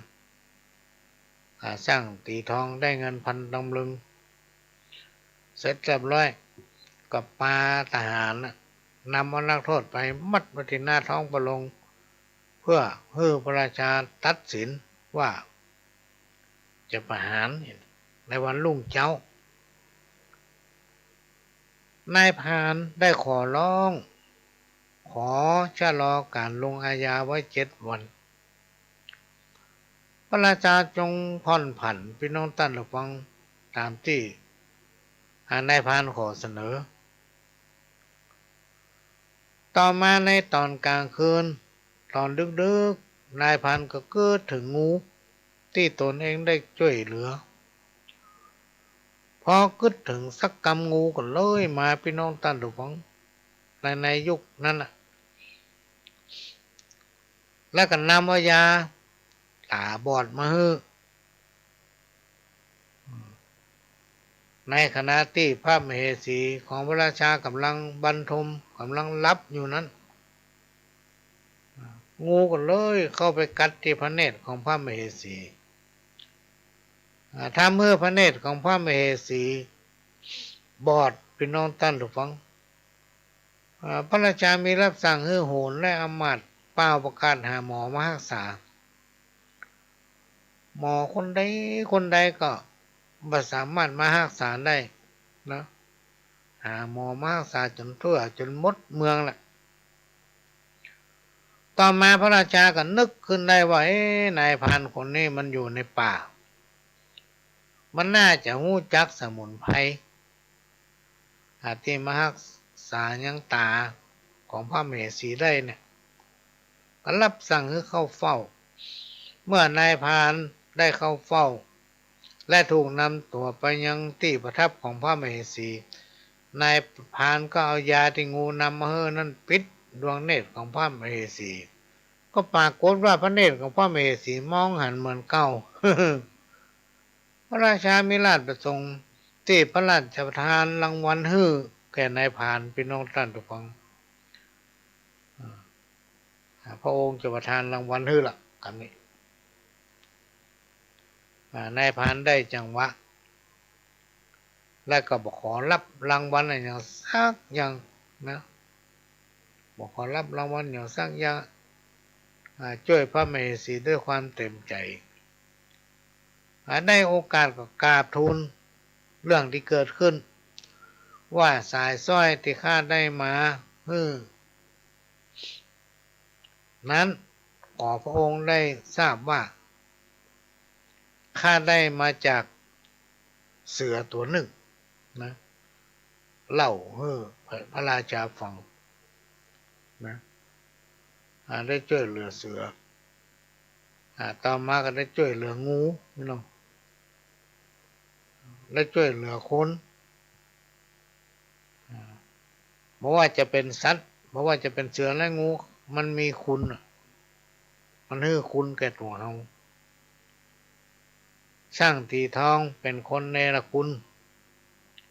เป็นคนที่เห็นแก่ได้เป็นคนที่เห็นแก่อมิตรสินจ้างรางวัลมานึกถึงพระคุณที่ข้าได้ช่วยเขาไว้เมื่อพระราชาทรงทราบพี่น้องท่านฟังก็มีรับสั่งให้จับเอาช่างตีทองลงโทษประหารชีวิตเพื่อเมื่อเป็นเยี่ยมยังช่วยสัตว์ได้คุณช่วยคนเนี่ยมักได้โทษ อันเนี้ยก็เอามาเล่าให้ฟังพี่น้องท่านฟังเป็นอุทาหรณ์สอนใจนะฝากไว้เป็นข้อคิดประดับสติปัญญาช่วงนี้ก็จะพักสักแป๊บหนึ่งให้พี่น้องท่านฟังได้ฟังเทปเก่าสักแป๊บหนึ่งเดี๋ยวก็มาพบกันรอบหนึ่งเจอหน้าฟังเลยหาเวลายากหน่อยประเดี๋ยวนี้มันนักคนเข้ารายการมันนัก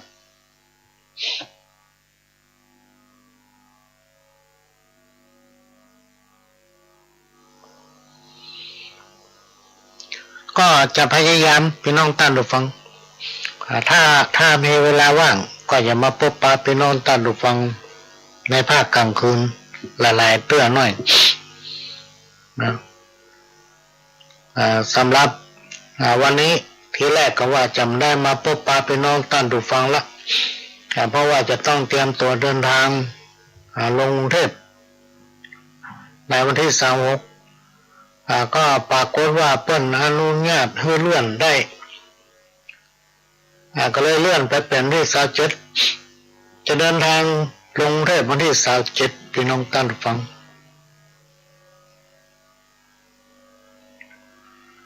เดินทางในวันที่27น่าจะสายหน่อยแล้วก็จะปิกมา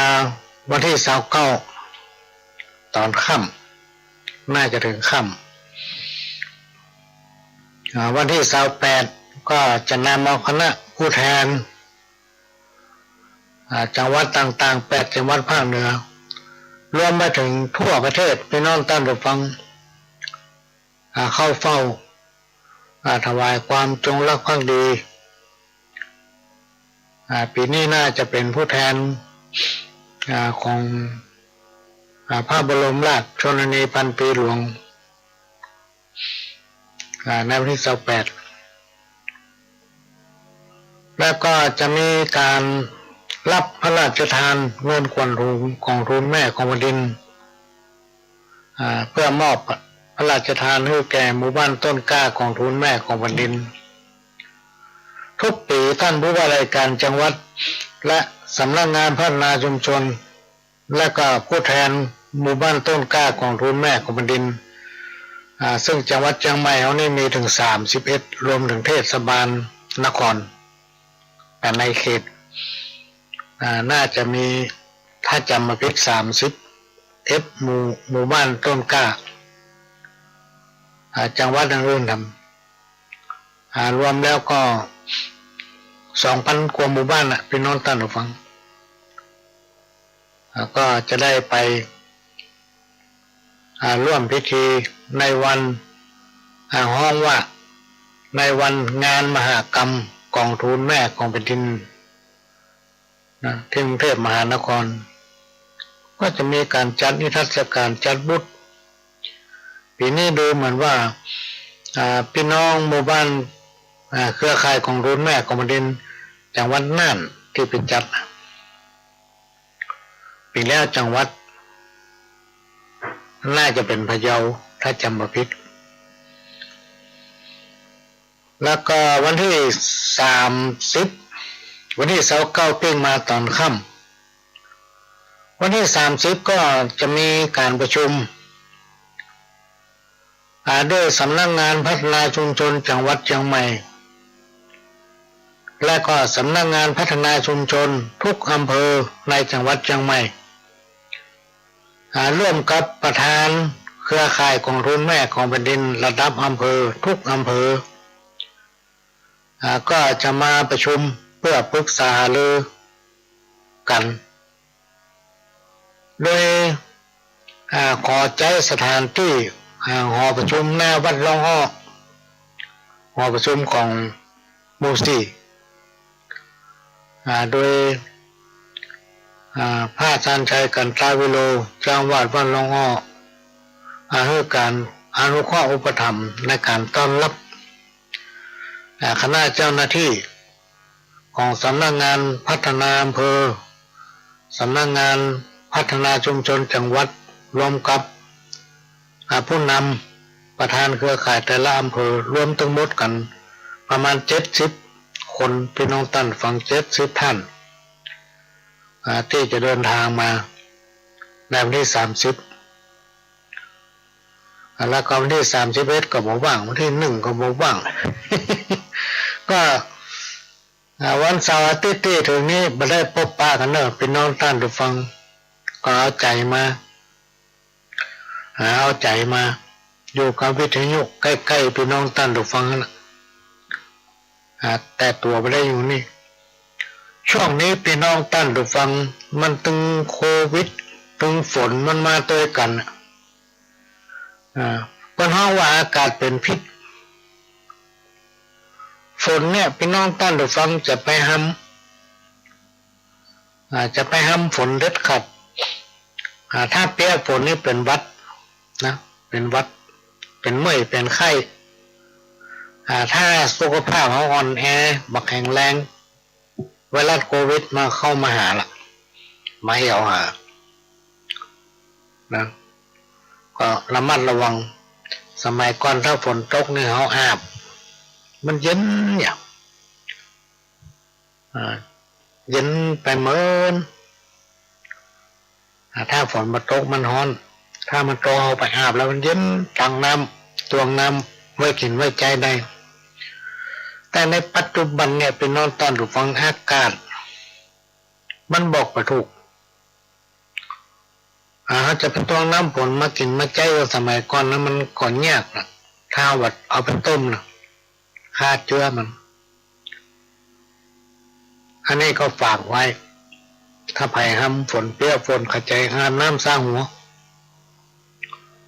ทำร่างกายให้อบอุ่นก็เลยเป็นวัดเป็นไอมีหลายคนนะเต้าตีหูเนี่ยห้ำฝนแล้วเป็นวัดห้ำฝนแล้วเป็นวัดถ้าสุขภาพแข็งแรงกับเป็นเมื่อยเป็นไข้ ากาศเป็นพิษโควิดแพร่หลายเป็นอันตรายยากจักตายเท่าโอ้ถ้าผ่านไม่ได้ฉีดยาสัมไปใหญ่ไม่ได้ฉีดวัคซีนนะ เข็ม 1เข็ม 2เข็ม 3ไม่ได้มีไปเข็ม 4เข็ม 5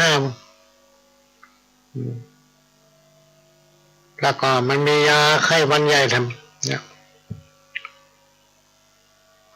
สุขภาพของนี่เป็นสิ่งสำคัญพี่น้องท่านผู้ฟัง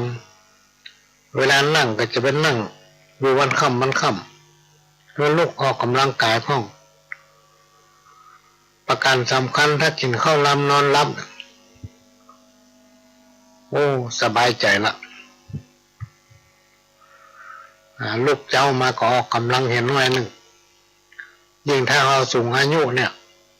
นอนนักก็ไม่ได้นะเป็นนอนตอนผู้ฟังก็ได้เป็นหั่นเป็นนี่เป็นใจสั้นหาวเจ็บเก้าเมาหัวมีหันมดอันนี้ก็ฝากไว้กับพี่น้องท่านผู้ฟังทั้งหลายวันนี้มาปะพี่น้องท่านผู้ฟังก็จะนำเอาหลายๆสิ่งหลายๆอย่าง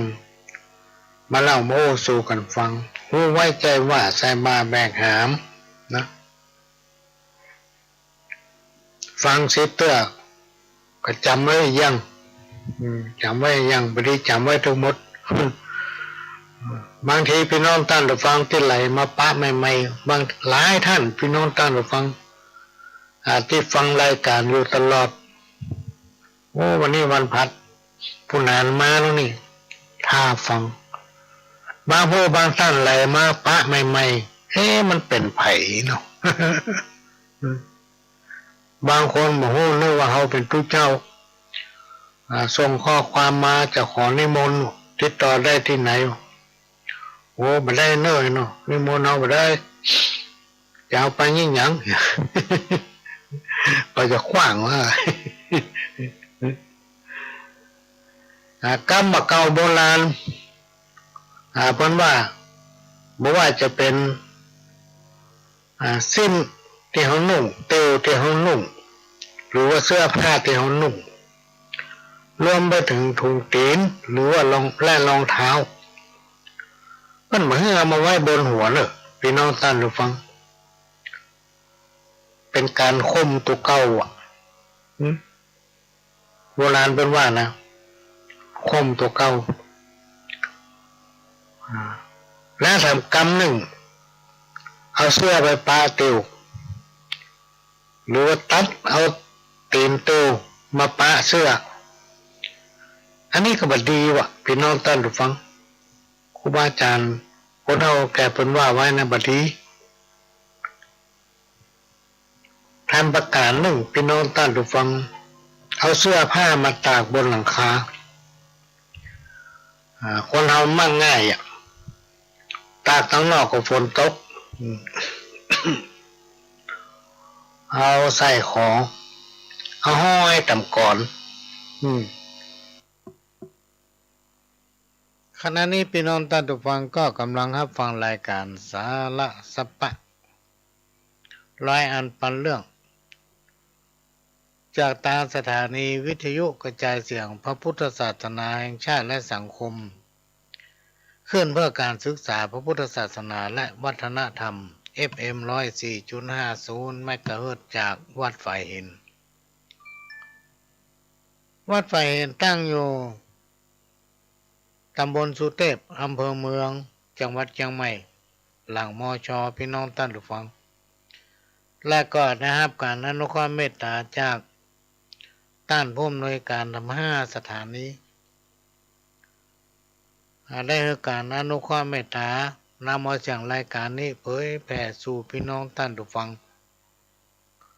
ดำเนินรายการโดยก้าวกับผมพระหลวงสว่างธาตุอินจันทร์ประธานเครือข่ายกองทุนแม่ของแผ่นดินจังหวัดเชียงใหม่และ8จังหวัดภาคเหนือรองประธานศูนย์ประสานงานกองทุนแม่ของแผ่นดินแห่งชาติประธานคณะที่ปรึกษาผู้ตรวจราชการภาคประชาชนด้านต่างๆจังหวัดเชียงใหม่ ก็มาพบปะพี่น้องท่านผู้ฟังเป็นประจำทุกวันเสาร์ตั้งแต่เวลา 4 โมงถึง 6 โมงแลงและก็เป็นประจำทุกวันอาทิตย์ตั้งแต่บ่ายโมงถึงบ่าย 3 โมงและก็ 5 โมงถึง 6 โมงทุกวันอาทิตย์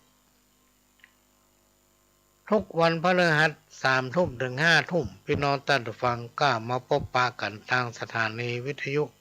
แห่งนี้นะก็จะได้นำเอาสาระสปะร้อยอันปันเรื่องมาเล่ามาอู้สู่กันฟัง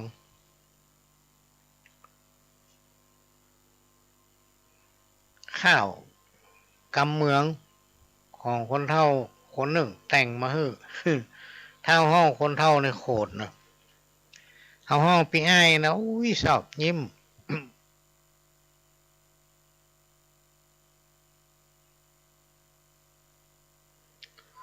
ผมไม่ใช่คนเฒ่านะ เป็นผู้สูงวัยเนาะปีเดือนวันผ่านไปแถมแล้วป้อน้อยป้อหนานลูกหลานปู่ป้าลุงอาพี่น้องจักกึดการหยังเฮ้ยใจปัญญาแหลมแซมปัญญาเลี่ยมเป็นความเตรียมกล่าวไว้จักทำหยังระวังแยงไซอย่านับได้ทำเอาของเป็นโตดตุกนั่งลุกปาเหงาอย่าหลงไปเมาอย่าเอามาใกล้เชื่อธรรมะคำสอนบรรลอนสุขไม่มีสีวิไลไข้คบความสุขสู่ใจจะไหลมาพบลองเชื่อด้วยตัวความสิ่งไหนใครหูควรอู้ผู้ถามสิ่งไหนใครงามควรหามาย่องบ่เฮ้อเสียทีหลาย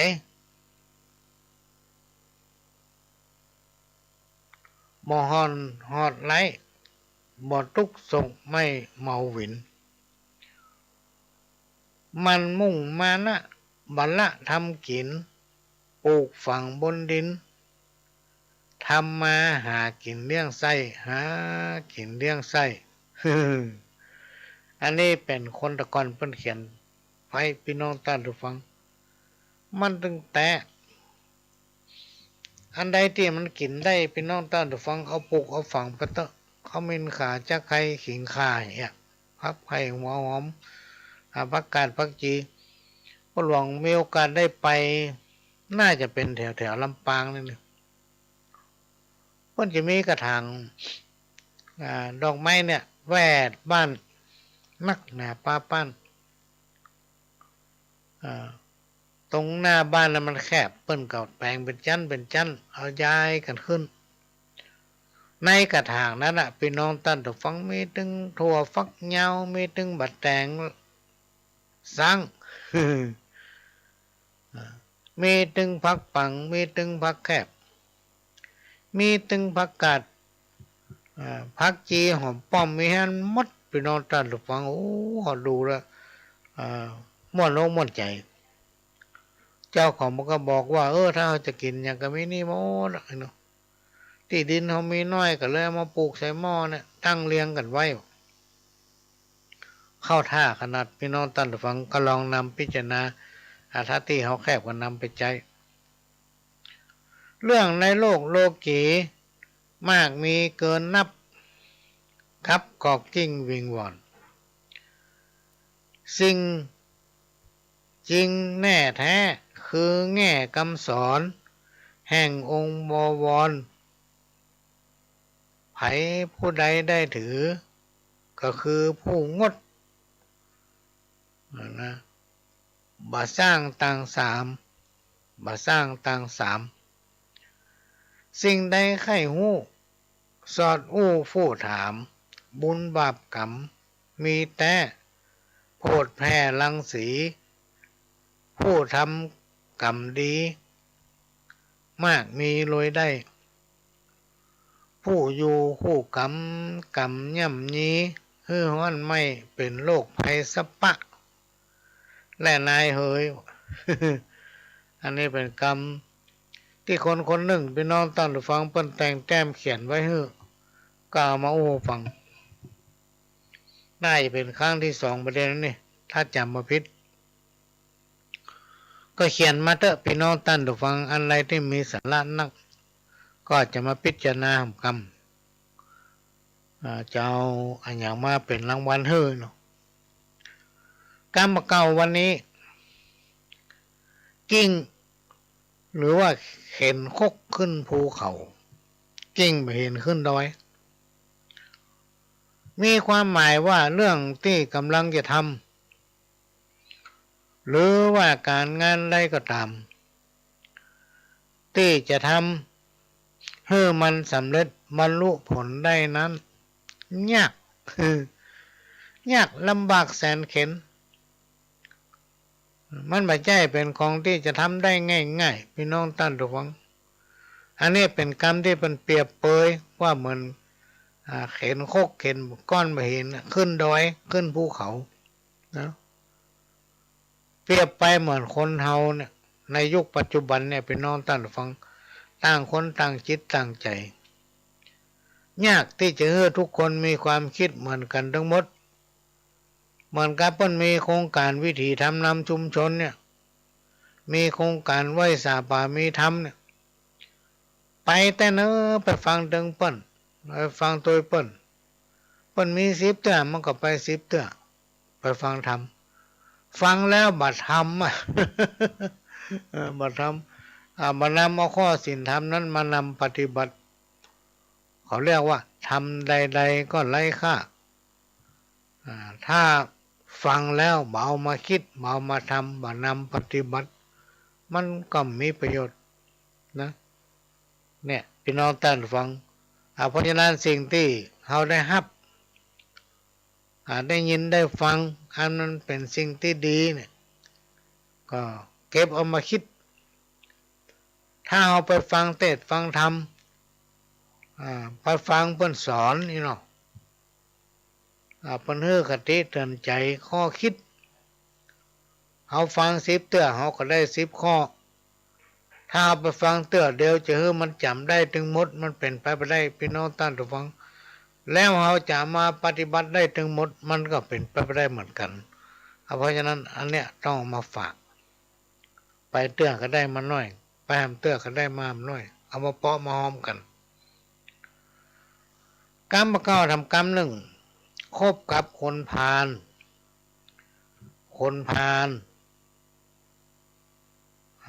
มันก็ย่อมปาเฮาไปหาพิษ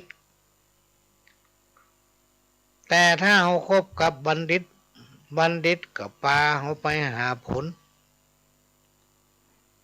อันนี้มีความหมายว่าถ้าผู้ใดคบ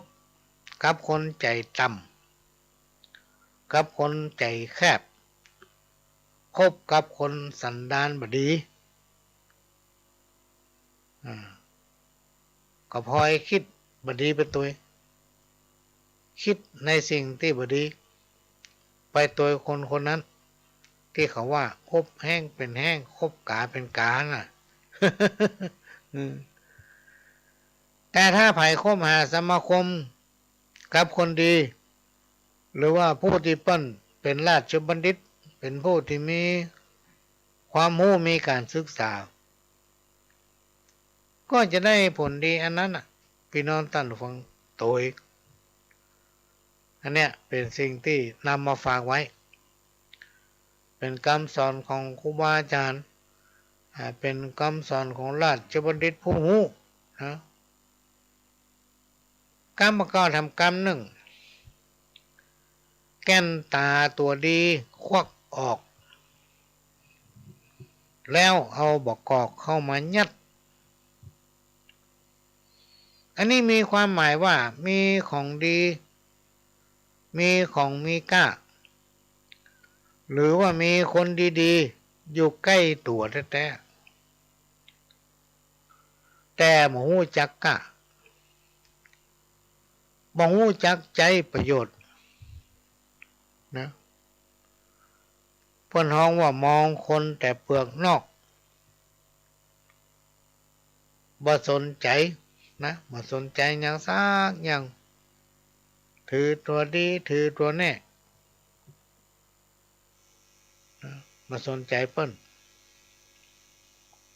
เนี่ยเปิ้นเลยเปรียบเทียบว่าแก่นตาตัวดีควักออกแล้วเอาบกอกมายัด มีของดีอยู่ใกล้ตัวแท้ๆบ่ใจให้มันเกิดประโยชน์กลัวเปิ้นล้ำหน้ากลัวเปิ้นเหลือในยุคปัจจุบันเนี่ยพี่น้องท่านผู้ฟังถ้าเราร่วมด้วยช่วยกันมีความสมัครสมานสามัคคีไว้ช่วยเหลือกันเป็นน้ำหนึ่งใจเดียวพี่น้องท่านผู้ฟังมันอยากมีความเจริญรุ่งเรืองขนาดไหนนะยิ่งเป็นยุคที่มีการพัฒนาทางด้านการศึกษาภูมิปัญญาของแต่ละคนเนี่ยนักหนาป้าป้านจนไม่สามารถจะวัดได้ถ้าเอาความรู้ความสามารถสติปัญญาหลายๆอันนั้นหลายๆอุดมการณ์มาร่วมกันนะพี่น้องท่านผู้ฟังทำจะยังประโยชน์ให้กับสังคมชุมชนบ้านเมืองและประเทศชาติขนาดไหนเพราะฉะนั้นการอยู่ร่วมกันในสังคมหมู่หลายเนี่ยจะต้องทำตัวเป็นน้ำกึ่งแก้วยอมรับเหตุผลของคนอื่นพ่องนะจะไปได้กับอวดตัวเก่าแบ่งใจหาเปิ้นพ่องอวดเปิ้นคนอื่นพ่อง ถ้าไผ่ทำดีก็สนับสนุนเปิ้นพ่องบ่ใจไปแคร์เปิ้นนะนี่จะจี้เปิ้นติ๊กๆ นี่จังทุกขังอนัตตาคนเราเกิดมามันย่อมมีการเปลี่ยนแปลงอันอย่างมันถึงมาแน่นอนสักอย่างสิ่งที่มันแน่นอนที่สุดคือความจริงความจริงเป็นสิ่งบ่ตายนะความจริงหนีจริงมันหนีไม่ได้ความจริงกับสัจธรรมเนี่ยเป็นน้องท่านผู้ฟังจะไปละทิ้งรักษาไว้ให้ได้ถึงจะได้ชื่อว่าเป็นผู้ที่มีคุณธรรมสภาพมีความจริงใจเนี่ยง่ายอย่างก็เอาใจไปบ่ใช่เอาปากไปนะบางคนนี่ปากว่าแต่จิตใจบ่ตามอู้จะเอางามแต่แท้จริงจิตใจมันดำมินหม้อแต่ว่ามันดำแล้วยังบ่เต้าใจของมันเตื้อกรรมเก่าทำกรรมหนึ่งกินเมื่อใจยังกินเมื่อดังสับมีความหมายว่าหู้จักใจชีวิตและโอกาสเป็นประโยชน์ก่อนที่มันจะสายเกินไปอยากอะไรยังก็กินพี่น้องท่านผู้ฟังเมื่อเขากินได้เมื่อดังยังสับหู้จักใจชีวิตของตัวเก่าเป็นไปตามโอกาสเป็นประโยชน์แก่ตนเองและคนอื่นมาทำมือไผ่เดือดร้อนประพฤติปฏิบัติตนให้เป็นตัวอย่างแก่ลูกแก่หลานก่อนที่มันจะสายเกินไปก็คือมันใกล้เข้าไปเหี่ยวเนี่ยบางคนนี่ใกล้จะตายแล้วแต่มาคิดถึงคุณงามความดีอันนั้นอันนี้เมื่อกินได้อยู่ได้ไปได้เนี่ยมาคิดถึงนะกรรมก็ทำกรรมหนึ่งกินเมื่อยามฮ้อนถ้าจะฟ้อนก็ฟ้อนเมื่อยามเมาอันนี้มีความหมายว่าจะทำอะไรอย่างก็ให้ถูกตามกาลเทศะนะทุกอย่างมันจะมีเหตุมีผลของมันนะพี่น้องท่านผู้ฟังไปใจเนี่ยไปเลยทำไปเลยทำไปตามเหตุตามผลเนาะอันนี้ก็นำมาฝากในวันนี้กรรมประกอบทำกรรมหนึ่งกินอิ่มนอนบ่หลับกินอิ่มนอนบ่หลับมีความหมายว่าสบายกาย แต่ตุกอกตุกใจมีแถมกรรมหนึ่งที่คนเปิ้นจังมักจะเปรียบเปยไว้เป็นอุทาหรณ์สอนใจว่ากินอิ่มแล้วหนีกินอิ่มแล้วหนีมีความหมายว่าในขณะที่ตกทุกข์ได้ยากมาอาศัยเปิ้นพอได้ดิบได้ดีละหายแซ่บมาหน้าตากำแล้ว เนี่ยคนอย่างเงี้ยพี่น้องท่านฟังใจบ่ได้เตือเดียวเนาะบอกว่ามันจะประโยชน์ที่ไหนตั้งใดมันถึงเป็นดีมากล้ามขึ้นบ่ล่ำบ่รวยก็เปิ้นหมอได้กินไปเป็นวันๆซ้ำเตื้อบ่ได้กินน้ำซ้ำจุหันน้อยนี่น้อยจุกินเปิ้นอันนี้ก็เป็นอุทาหรณ์เตือนใจพี่น้องท่านผู้ฟังกรรมบ่เก่าทำกรรมหนึ่งค่าดีต้านมาขายค่าดีต้านมาขายอันนี้มีความหมายว่าคนที่มีความขยันหมั่นเพียร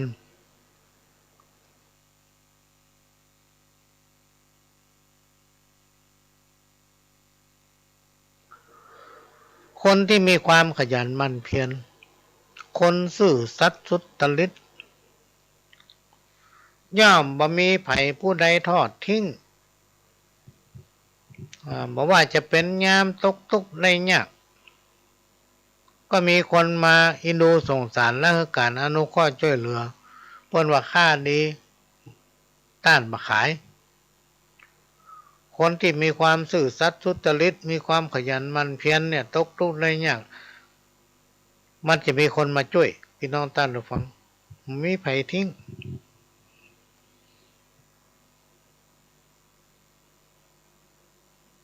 ของบ่กินหู้เน่าของบ่เล่าหู้ลืมอันนี้มีความหมายว่าบ่ควรละเลยบ่ควรละเลยการงานและของมีค่าควรฝึกฝนตนเองอยู่เสมอจักทำอย่างใดให้ตัวเองมีใจเบิกบานมีใจเบิกบานซึ่งได้รับการแนะนำจากครูบาอาจารย์ว่าให้ปฏิบัติตนเหมือนน้ำที่อยู่ใต้ทรายเพราะว่าน้ำใต้ทรายนั่นพี่น้องท่านผู้ฟังมันเย็นยิ่งลึกยิ่งเย็นและสงบความเย็นอยู่ที่ไหนใครก็ชอบความสงบร่มเย็นบ่เป็นพิษบ่เป็นภัยกับไผความอดทนทำให้คนเป็นคนดีพี่น้องท่านผู้ฟังนี่ครูบาอาจารย์พระโอ้ไว้ประหลวงก็จำไว้ว่าอดทนเอาตัวอดทนเอาตัวทำน้อยมันถึงจะได้ดี บาปบุญคุณโทษมันมีมันถึงต้อยเฮาอยู่ฮะน่ะทำดีได้ดีทำบ่ดีได้บ่ดีลองพอไปเตอะ จำเอาไว้นะพี่น้องท่านผู้ฟังมันมีแต่สิ่งทั้งหลายเราเนี่ยกับวันดีวันเสียนี่บ่เชื่อลบหลู่บ่ได้มันมีผลพี่น้องท่านผู้ฟังหลายๆคนวันเสียแต่จะทำการมงคลเนี่ยและในฐานะที่เฮาเป็นคนที่ฮู้เฮาก็บ่กล้าตักแหละถ้าเฮาตักไปไม่ว่าเฮาเสือกเขาเหมาะเสือกมาตักเนี่ยหยัง เสือกมาบอกเนี่ยหยังพี่น้องท่านผู้ฟังมีหลายผู้หลายตนหลายคนไปหาวันจากทางภาคกลางภาคใต้บ่ทางภาคกลางภาคใต้มันจะมีวันเสียอย่างทางบ้านเฮารู้นะเปิ้นบ่ถือวันเสียแต่บ้านเฮาเนี่ยมันถือ บางผู้บางท่านเป็นผู้รักผู้ใหญ่แล้วไปหาวันจากที่อื่นมาขอเขาไปทำเขาไปทำก็โคตรเขาจะตักก็เคยตักมาหลายคนหลายท่านแล้วก็โคตรบางผู้บางท่านก็มาอธิบายเขาว่าต้องสั่งสอนอธิบายให้เขาฟังว่าวัฒนธรรมประเพณีเขาเนี่ยมันมีบางทีเอาอธิบายไปแล้วเปิ้นมาชอบใจพี่น้องท่านฟังก็จำเป็นนะเอาตามที่เปิ้นสะดวกนะผมสะดวกอย่างนี้ผมหยุดวันนี้ ผมจะทำวันนี้ ก็จะเป็นต้องทำคนเฮาเดียวเนี่ยพี่น้องท่านฟังบางอย่างบ่เชื่อก็ลบหลู่มาได้เป็นสิ่งที่ลบหลู่มาได้เต้าที่เฮาสังเกตและตองพอเนี่ยมันมีผลหมดทุกอันปัญหาทั้งตัวมาลุ่มๆถ้ามันมาเฮาตอนหลังเฮาถึงจะบอกว่าเนี่ยพ่อจะตักละผมจะตักละท่านบ่ฟังท่านบ่เชื่อแล้วมันเป็นอย่างนี้แก้ยากเขาจะต้องป้องกันพี่น้องท่านผู้ฟังเบอร์มันสูญเสียในอนาคตยิ่งถ้าเปิ้นคนที่อื่นมาอยู่บ้านเฮาเนี่ยเปิ้นจะเอาประเพณีเปิ้นว่าเปิ้นฟังคำเฮาว่าเป็นอันนี้เปิ้นบ่เชื่อเพราะในบ้านเปิ้นมีเขาก็ต้องอธิบายเปิ้นฟังเมื่ออธิบายแล้วมันบ่เชื่อก็ตายจะมาเถอะ มันบ่เชื่อหรอกแล้วในที่สุดมันมีเหตุเกิดขึ้นเขาก็ว่าเปิ้นละอันนี้หันก็เป็นนะอันนี้ก็เป็นเรื่องที่นำมาเล่าสู่กันฟังที่จริงวันนี้จะมาเรื่องเต้าทั้งสี่แต่ก็บอกแต่เอาไว้มาติดกันแล้วกันเวลาหมดละหมดเวลาพี่น้องท่านผู้ฟังก็หลวงจะขอนำรายการนี้จากพี่น้องท่านผู้ฟังไปก่อนขอให้ทุกคนทุกท่านกินได้นอนหลับจากกระผมพระหลวงสว่างธาตุอินทร์จันทร์ขอสวัสดีครับ